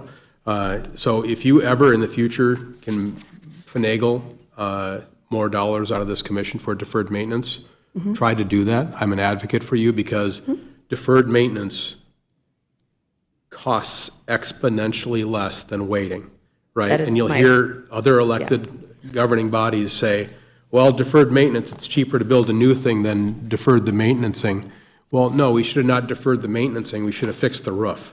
That way you don't need a new whatever. So I'm thinking of the commission 20 years from now that won't have to have that dialogue, right? So wonderful. Thank you, Mr. Mayor. That's all I have. Can I just quick? Please do. Probably one of the best examples of why my position exists is the dichotomy between the Civic Center and this building here. The Civic Center is a perfect example of deferred maintenance over and over and over. This building, they recognize the need for facility management in order to make this building that 50 years from now, it doesn't look like the Civic. It looks as good as it possibly can for 50 years old. And so that is why my job exists. That's my purpose here with the city. And I intend to do the best I can with that. Thank you. With that, we'll move on to inspections. Sean Radnick, and Commissioner Strand is the liaison for that department. Hello, my name is Sean Radnick. I'm the inspections director for the city. In inspections, we handle quite a few different things. We do, of course, all of the building inspections as well as the plan reviews and the permitting of all the buildings in the city. We do code enforcement, rental enforcement. We also do zoning enforcement and stuff, which we partner with the planning department on. Basically, the services we provide are we review construction plans, inspect all existing residential rentals of all types, inspect for junk and junk vehicles. It's part of the zoning enforcement. We issue certificate of occupancies for buildings. We do permit issuance for all building, mechanical, plumbing, electrical, signs, and other areas. We do construction inspections, for code requirements, zoning inspections, record retention. We work with a multitude of different people, from citizens to architects to engineers to, we field all the complaints and things like that for these particular areas as well. Our organizational chart, we have 26 people in our department. Most of them are inspectors. We have me, the director, the assistant director, 3 plan reviewers, 2 that are commercial plan reviewers or plan reviewer 2s, and 1 that is residential plan reviewer or plan reviewer 1. The plan reviewer 2s are pseudo management for our commercial inspectors, which we have 3 of, and they're inspector 2s. Our plan reviewer 1 is a pseudo management for our building inspectors, our residential building inspectors, which we have 3.5. I'm going to explain the half. As well as the assistant director and myself, we take care of everything else, which includes all of the rental, code enforcement, HVAC, electrical, and plumbing inspectors. We have a half residential inspector, half rental inspector, so he helps out with that. He goes back and forth. So he helps with a lot of the rental properties and stuff that become kind of rough and tough for some of our guys, for some of our people. And then he also does residential inspections he has a certain area he looks at. So there's 26 of us, like I said, 2 are principal office associate, and then our office associate 3 are the ones that kind of round us out. Current emerging issues, we always put community safety at our top priority. With the ever-expanding community that we live in, our rules are ever-expanding. We always have more inspections, more plan reviews, more code enforcement, more rental. Everything is always expanding on us, so it's never a peaceful day in our department, basically, because we're always looking at something, and there's always somebody complaining. As well as, we try and operate very lean in our department. That's why we have inspectors that do more than one thing. Some of our code enforcement inspectors also help out with some of the boards and committees we have. Some of our rental inspectors do the same thing. We try and act as our own liaisons between other departments and stuff like that. We don't have somebody appointed to that position. It's just, if you're interested in doing it and you're a code enforcement inspector, well, now you guys are going to be in charge of the code enforcement task force. And that's going to pull in a lot of different departments together and stuff. So we look at an efficiency path for our department. We try and use everything that we possibly can to its fullest extent. And then if we need something additional, we'll ask for it. As you can see, we don't need anything right now. We have no personnel or capital expenses. Although we could use personnel, our personnel are efficient and we're lean and we know our jobs and we can get our things done quickly. I'm sure that there is going to be a big question about other services on ours, because that is a very weird line item. Not on this particular one, but if you look at the more condensed one, we have other services. What we do as part of our code enforcement, rental, and building inspections is called dangerous buildings. We also do junk abatements, and we also do vehicle towings and some different things like that. All those actions are actually assessed back to the property, but we have to take them on as a line item within our budget. That's why it looks really erratic. Some years it's $2,000, another year it's $143,000. That's demolitions that we've had to take on and then assess back to the property taxes. That's junk abatements we've had to take on, securing of buildings, things like that. So that's our weird kind of erratic one. Other than that, as far as our expenses and stuff, they're pretty, we try and, like I said, run pretty lean and keep everything as low as possible and only ask for what we need. So with that, I'll stand for any questions. Thank you, Commissioner Strand. Thank you. Sean, your department's gone through a real major transformation, best I can tell, with, especially with properties that are into severe blight and they're actually unsafe. And the city used to wrestle with them and we're kind of paralyzed, I believe, until you finally got a handle on this. And you're coming back routinely to the commission with properties that need to be brought up to standard or addressed or demoed. And thank you for that. It's a really major need in the community. Here's what I want to know. You know, routinely, if we hear from people, the complaints are out of left field, like neighbors fighting with each other or not getting along with each other or encroaching on each other's properties. So many of these topics that come to us go to your department. What's your overview recommendation? How do we get the citizens with those needs and complaints to the right people in your department and help them get the result they need? So I would say, Commissioner Strand, to that point, putting us in contact with those people is the best way to do it, either having them call the office directly or email our office directly, and then we can assign those to the appropriate inspectors and stuff so that they can have a conversation with that person. A lot of times, as we're going through a conversation with a particular person on a particular issue, we find out a lot more information, and we actually find out if there's a lot more going on or what some of the backstory is to it. So we're actually able to help the citizen better. It's easier for us to connect with them on a personal level.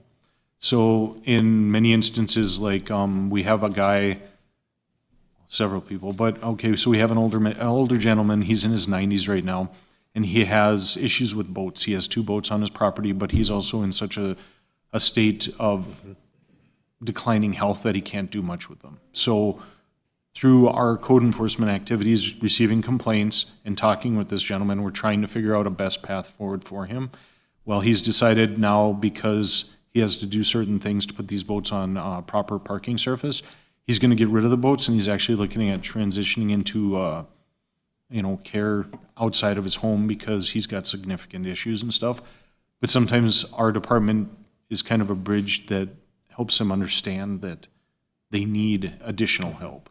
So we've had a number of cases like that, especially when it comes to like hoarding situations and things like that. So our best communication is always with either the person that's complaining or the person that owns the property, because we have to deal with the property and the property owners or tenants, not somebody who's coming onto the property from outside doing stuff. We don't have the authority to deal with those people, and that's more of a PD matter.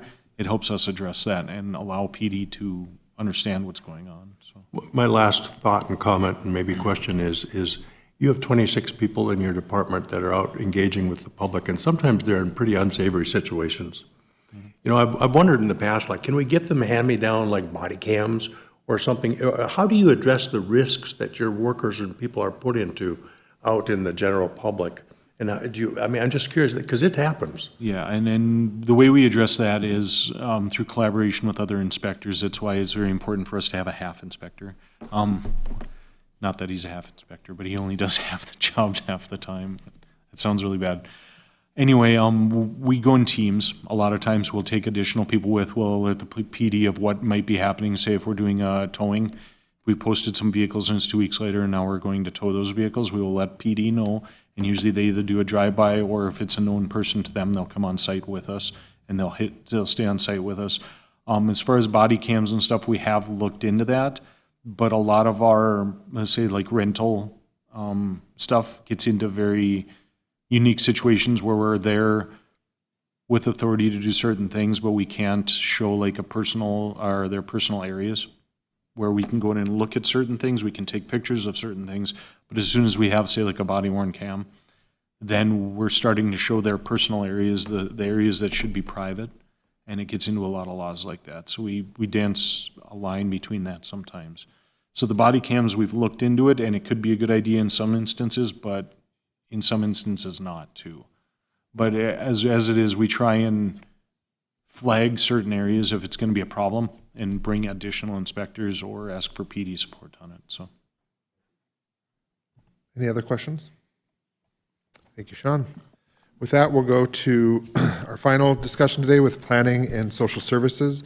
Commissioner Gullickson is the liaison to the Planning Department.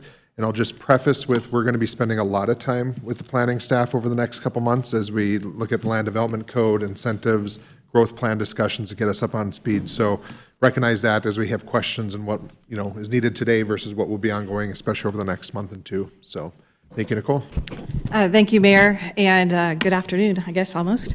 And so I also have with us our Assistant Director, Mark Williams, and as Mayor mentioned, absolutely, I might suggest in one of the informational meetings that we just do a whole department overview, if you will, on some of the things, because much of what we do is tied to adopted strategies, adopted plans that are vocalized and community-driven, as well as previous commission-driven.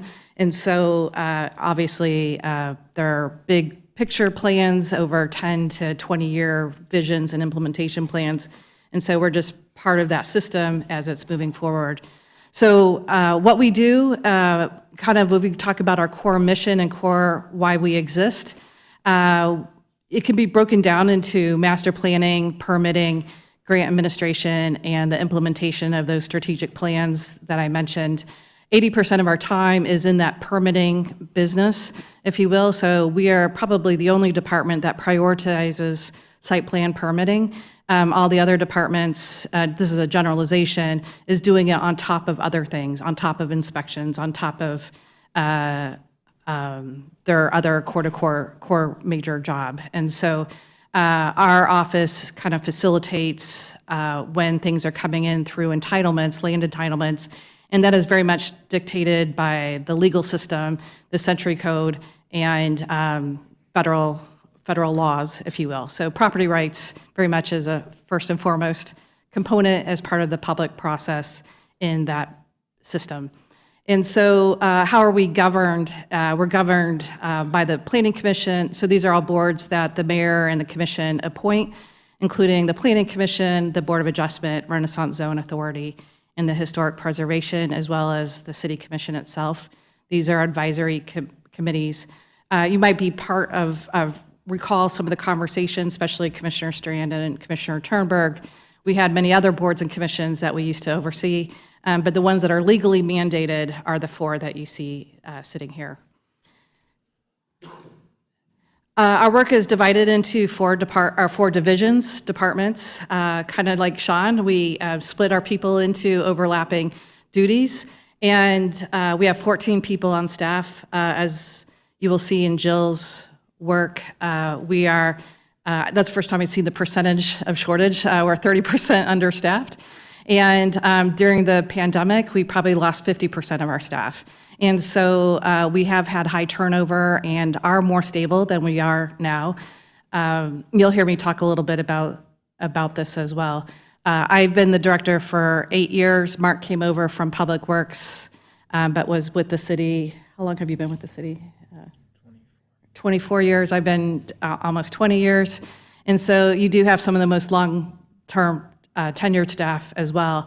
The rest of our planning staff, other than Christy Silskar, Albert Gibson, our office manager, and Jasmine Markison, I would consider newer staff. And so current planning, which is like the 80% of our workload, we have Donald Kress leading that, Megan Elshag in the Urban Development Division, and then HUD administration, that's the grant work that we're given by the federal government. And then the long-range planning, you'll see 3 people there, and that's really just led by Kim Citrowski. And Mark and I probably, the other 2 people are Mark and I. The rest of the staff are your case planners that you'll see at the Planning Commission leading each of those cases. So this is how we're organized, and it's a very, I would call it, even though it looks structured here, it's somewhat loose, if you will. And so Chelsea Loverson, Luke Borman, Elena Espeth, and Megan Alshag all split duties, if you will, between the different boards that we support, as well as the day-to-day intake process. The Christy Silskar and Jasmine Markison lead our HUD administration. They are, I will say, veteran HUD administrators, been doing HUD administration. They're some of the most national experts, trained by Monica Graber, who was, again, one of our long-term members. And so it is really, if you compare us to other cities across the state who are really struggling with regulations and administration of regulations, I would say our staffing issues are related to succession planning, making sure folks are ready to take future seats, and training. So a lot of my time is spent training, and Mark's staff, Mark and Donald Kress, he's, I should say, one of those capped, as you talk to Jill's perspective, are in terms of termed out, if you will, in the 11 steps systems. Donald's one of those capped out staff members. And so Donald spends a lot of his time training myself, Megan, Kim, as we train the next incoming group of planners. One of our issues is NDSU doesn't have a planning school.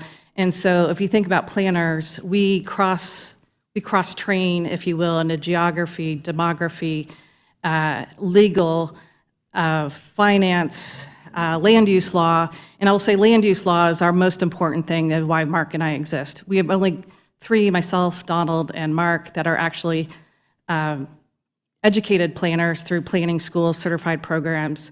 I'm your only certified planner, one of few in the state. And so it is a resource that's really hard to find in this region.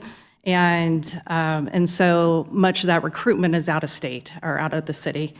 And so that's something to think about as we bring in more folks.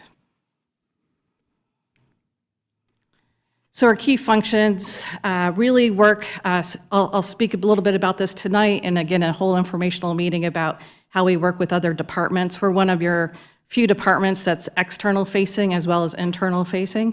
We support Mike Redlinger and Brenda Derrig and finance quite a bit in big picture strategy work, working with both community development and economic development. I'd be remiss to say in the last 8 years, we've transitioned how we do community development in quite some way. And we've really had to minimize that work to be basically only HUD administration. And so you're probably, maybe if you've been following the planning department over the years, over the decades, very much more out into the community, working with nonprofits and community members, neighborhood level details.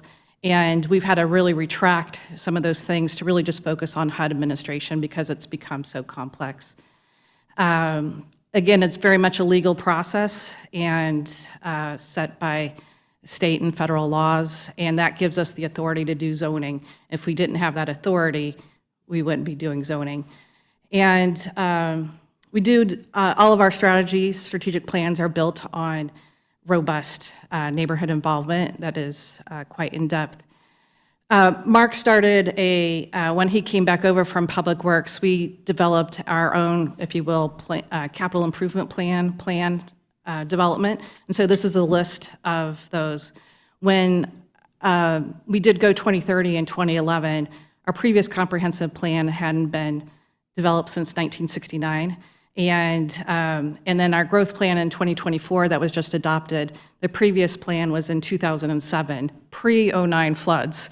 And so, so a lot has changed. And so the point of this is we invest over the last decade into these strategic plans, how to keep them updated and current with things as they transition and as community needs happen or as other departments needs happen. We work a lot with the utilities, engineering, transportation, to integrate into these strategic plans, if you will. And so much of our budget is related to the support to make those plans.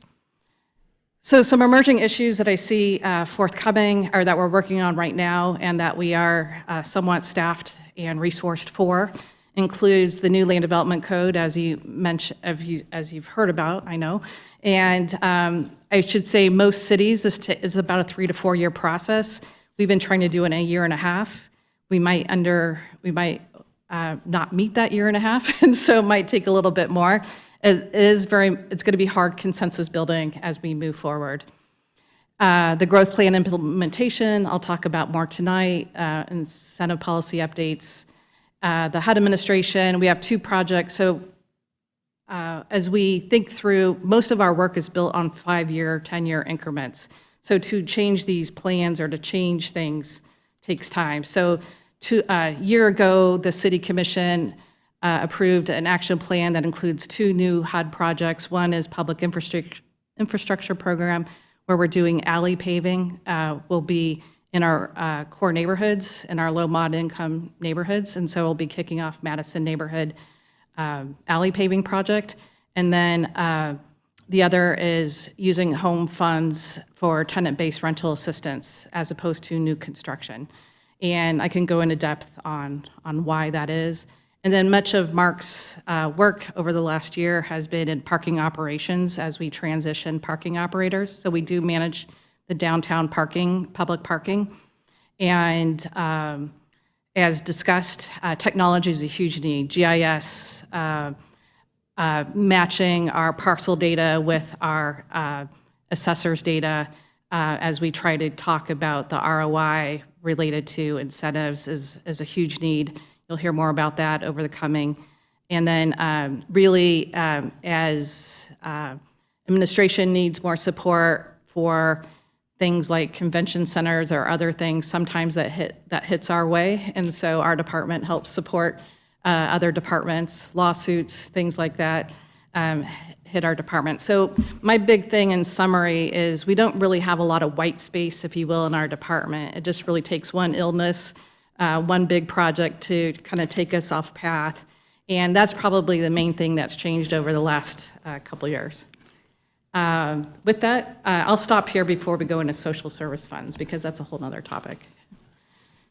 Commissioner Gullickson, any questions? As liaison? Okay, anyone else? Commissioner Turnberg? So where does the push cart issue fit into what department of the department?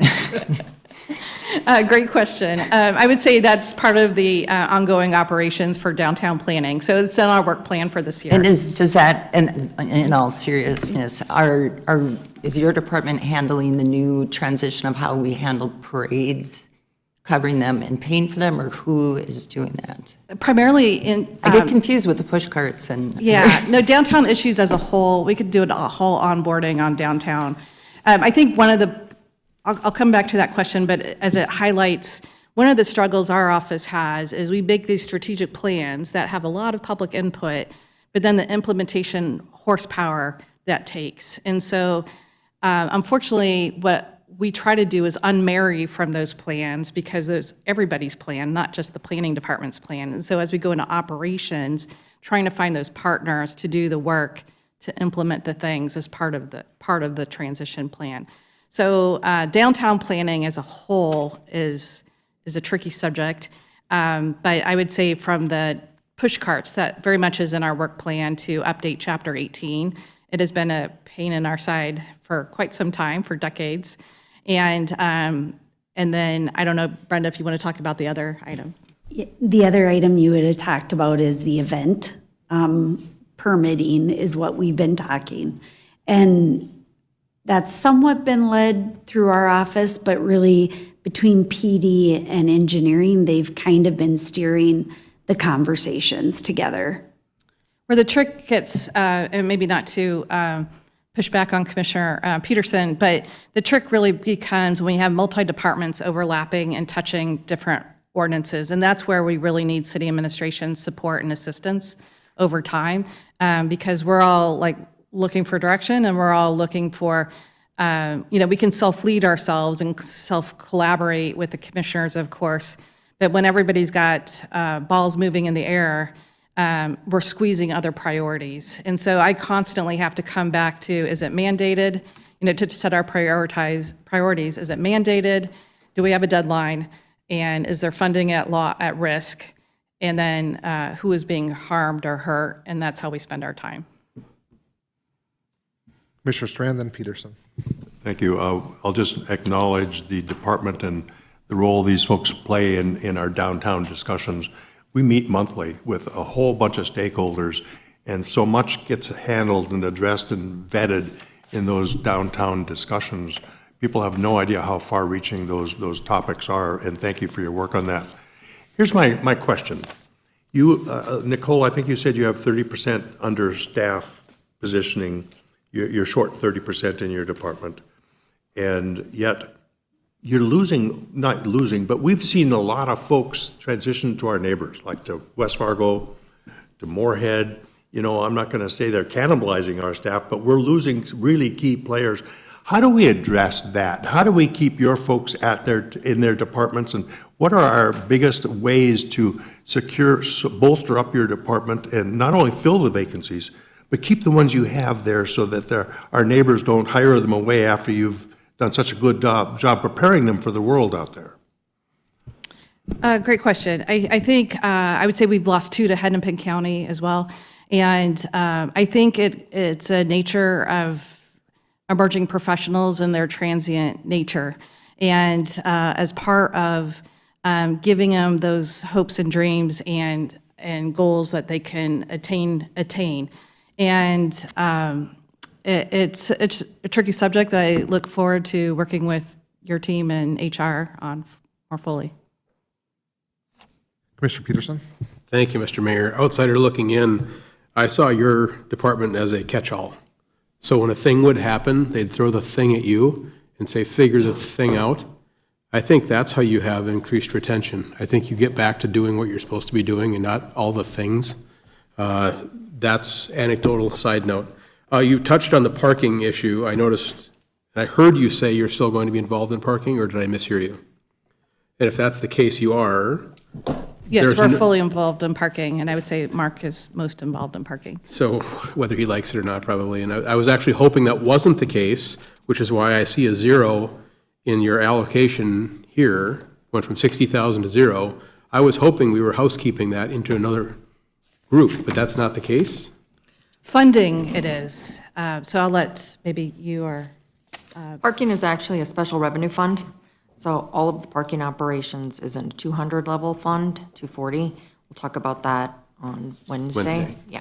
yeah, So so this there's is- the staffing workforce, and then there's the financial piece. So this was a housekeeping thing regarding bookkeeping, because it was obviously 60. So what line item are you looking at? Yes, parking enforcement, yes. Yep. So the expense used to go to their account.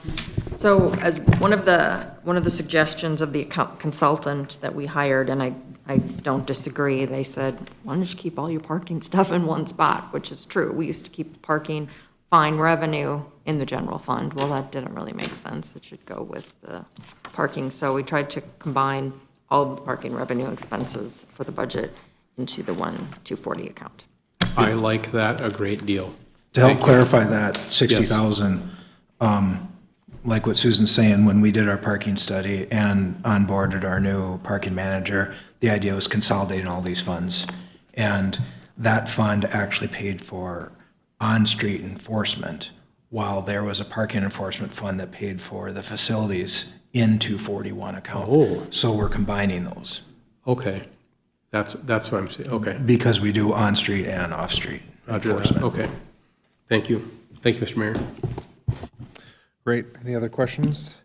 What I'll add in just some concepts around planners, or the planning department, as I've learned more about your work and, previously had worked with you all as a citizen, I think part of it too is as we do things like updating the land development code and talking to what Commissioner Peterson talked about is really focusing the work. And, again, we're operating off a 30-year-old LDC, so there's a lot of, I don't know if monotonous is the right word, but it's not what planners go into their work to do, right? They're dreamers, they're creators, so I think the more that we can take off that plate by updating the code, that hopefully allows you to maintain those plans and help us with those community side of things as well.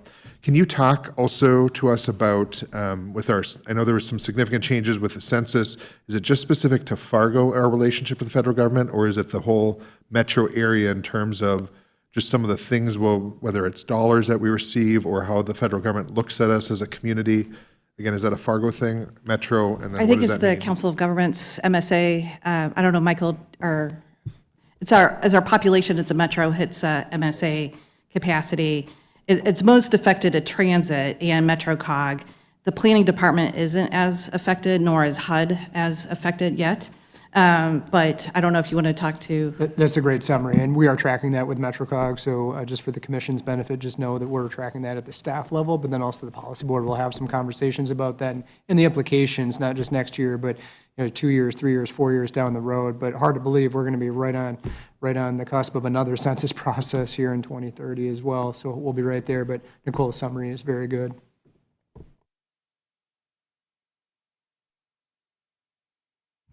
The next category, I try to separate these on the agenda because not all things on social service and allocation hit the planning department any longer. So don't look at the label at the top.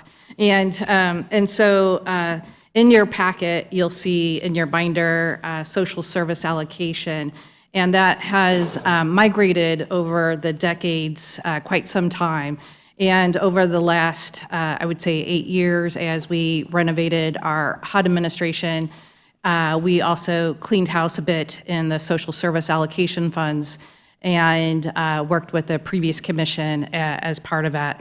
And so the two things I want to most, in your report, you'll see kind of the historic use of these funds and where we sit today. The main things I want to bring to your attention this year is at the 2026 budget, so last year at this time, we did make the change to remove the snow removal program. So we used to do snow removal assistance for those that income qualified. And it's roughly maybe around 30 folks a year or so that, there's a number of different elements related to that we could go into detail.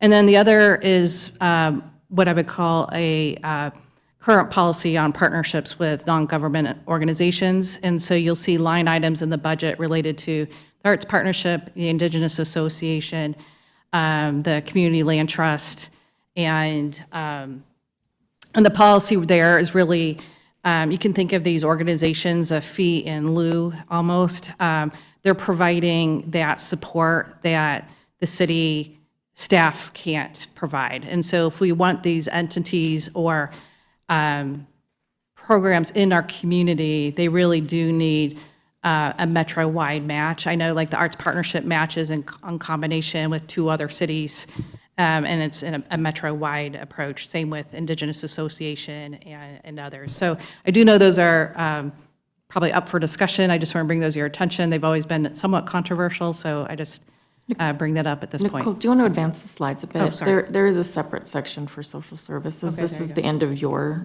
planning. Oh, sorry. And so then there's kind of the history of, okay, thank you.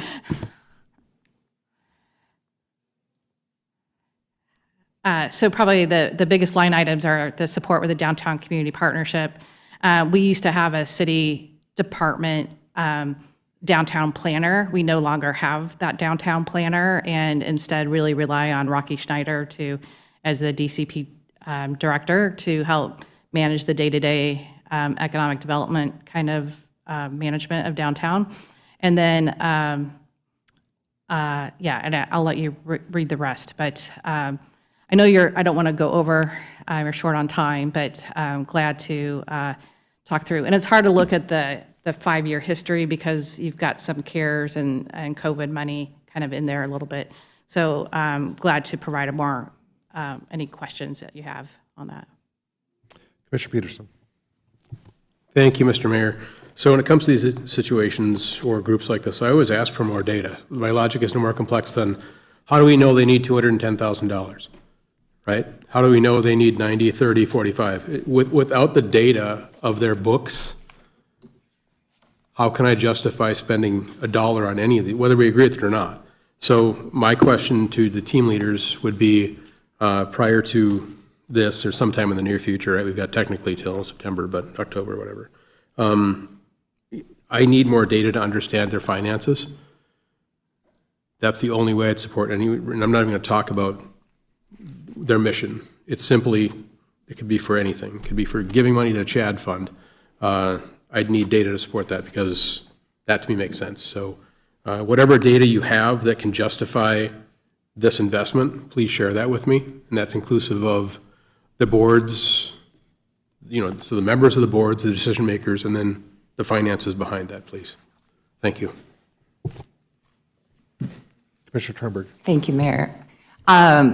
Didn't we vote to end the Arts Partnership and Indigenous Association?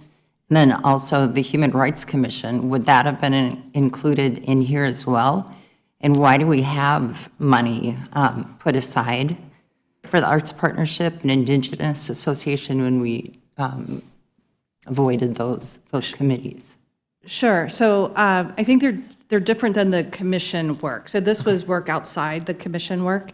And then as a historical work with those commissions, that I'm not explaining this very well, so I apologize. And I'm sure you guys are all hungry, so I want to let you guys go. But so I'll try to do it short, and then maybe offline or as a separate informational meeting if we want to talk about this in particular. Be glad to do it. And I'm glad to stay as long as you guys want and today. And so, all of these have probably like a 15-year kind of trajectory history of how they got to be where they're at.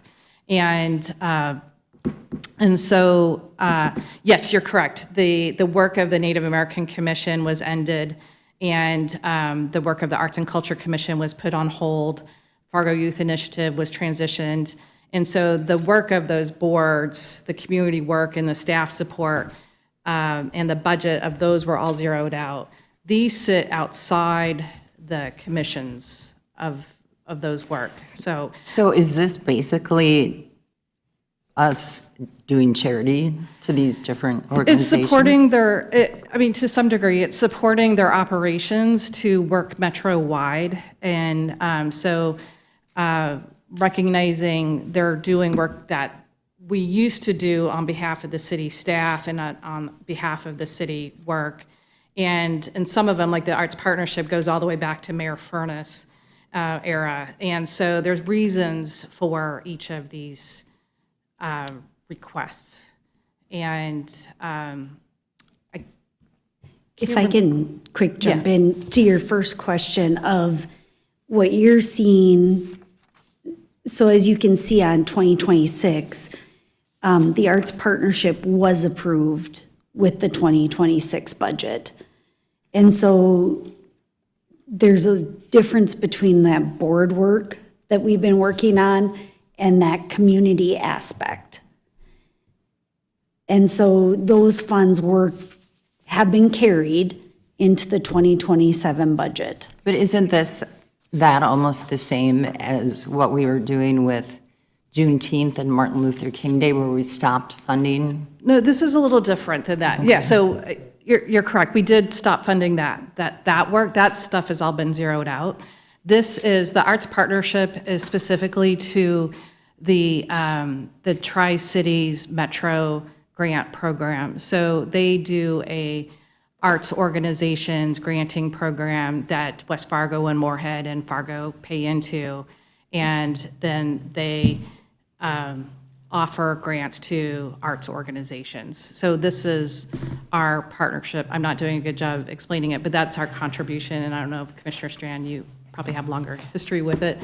And so that's outside the work that the Arts and Culture Commission did, or this fund, the Arts Partnership and the fund here has been in play, I guess, for So they're used to 30 getting this years. money. Yeah, 15 to 30 years, this has been an allocation to the Arts I Partnership. would suggest that we take a deeper look at that. I was under the impression that with getting rid of the committees, we're saying that that's not a core city function. That's something that can be handled outside of city government. So I would just like us to take a closer look at that money. Any other questions? Commissioner Peterson. And one more thought regarding the data gathering.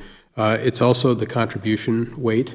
With our friends in Horace turning into Valley City, we need to start, I would suggest that on a myriad of different discussion topics, we need to start bringing them into the fold. And if they don't participate financially, which I'm guessing they probably won't in any which way or form, at least we're having the open dialogue saying we want you to participate, so that 20 years from now, they can say, well, they've been asking us for 20 years. We see a benefit. So, there should be a benefit to these that we can justify, right? So let's pretend we continue on these, even after the closer look. It's time to start engaging our neighbors to pay their fair share. And I will stop at that. I think you all know what I mean. Thank you. Commissioner Turnberg? Well, and I think it's also important to remember that Fargo residents carry the load on so many different items. The airport, most of public health. There's so many things that only Fargo residents pay for. So I think it's okay if we're not giving just because the other people are, because we do a lot more in many different areas than the surrounding cities. Thank you. Before I have any closing comments, Mr. Redlinger, Thompson, Derek, just- anything?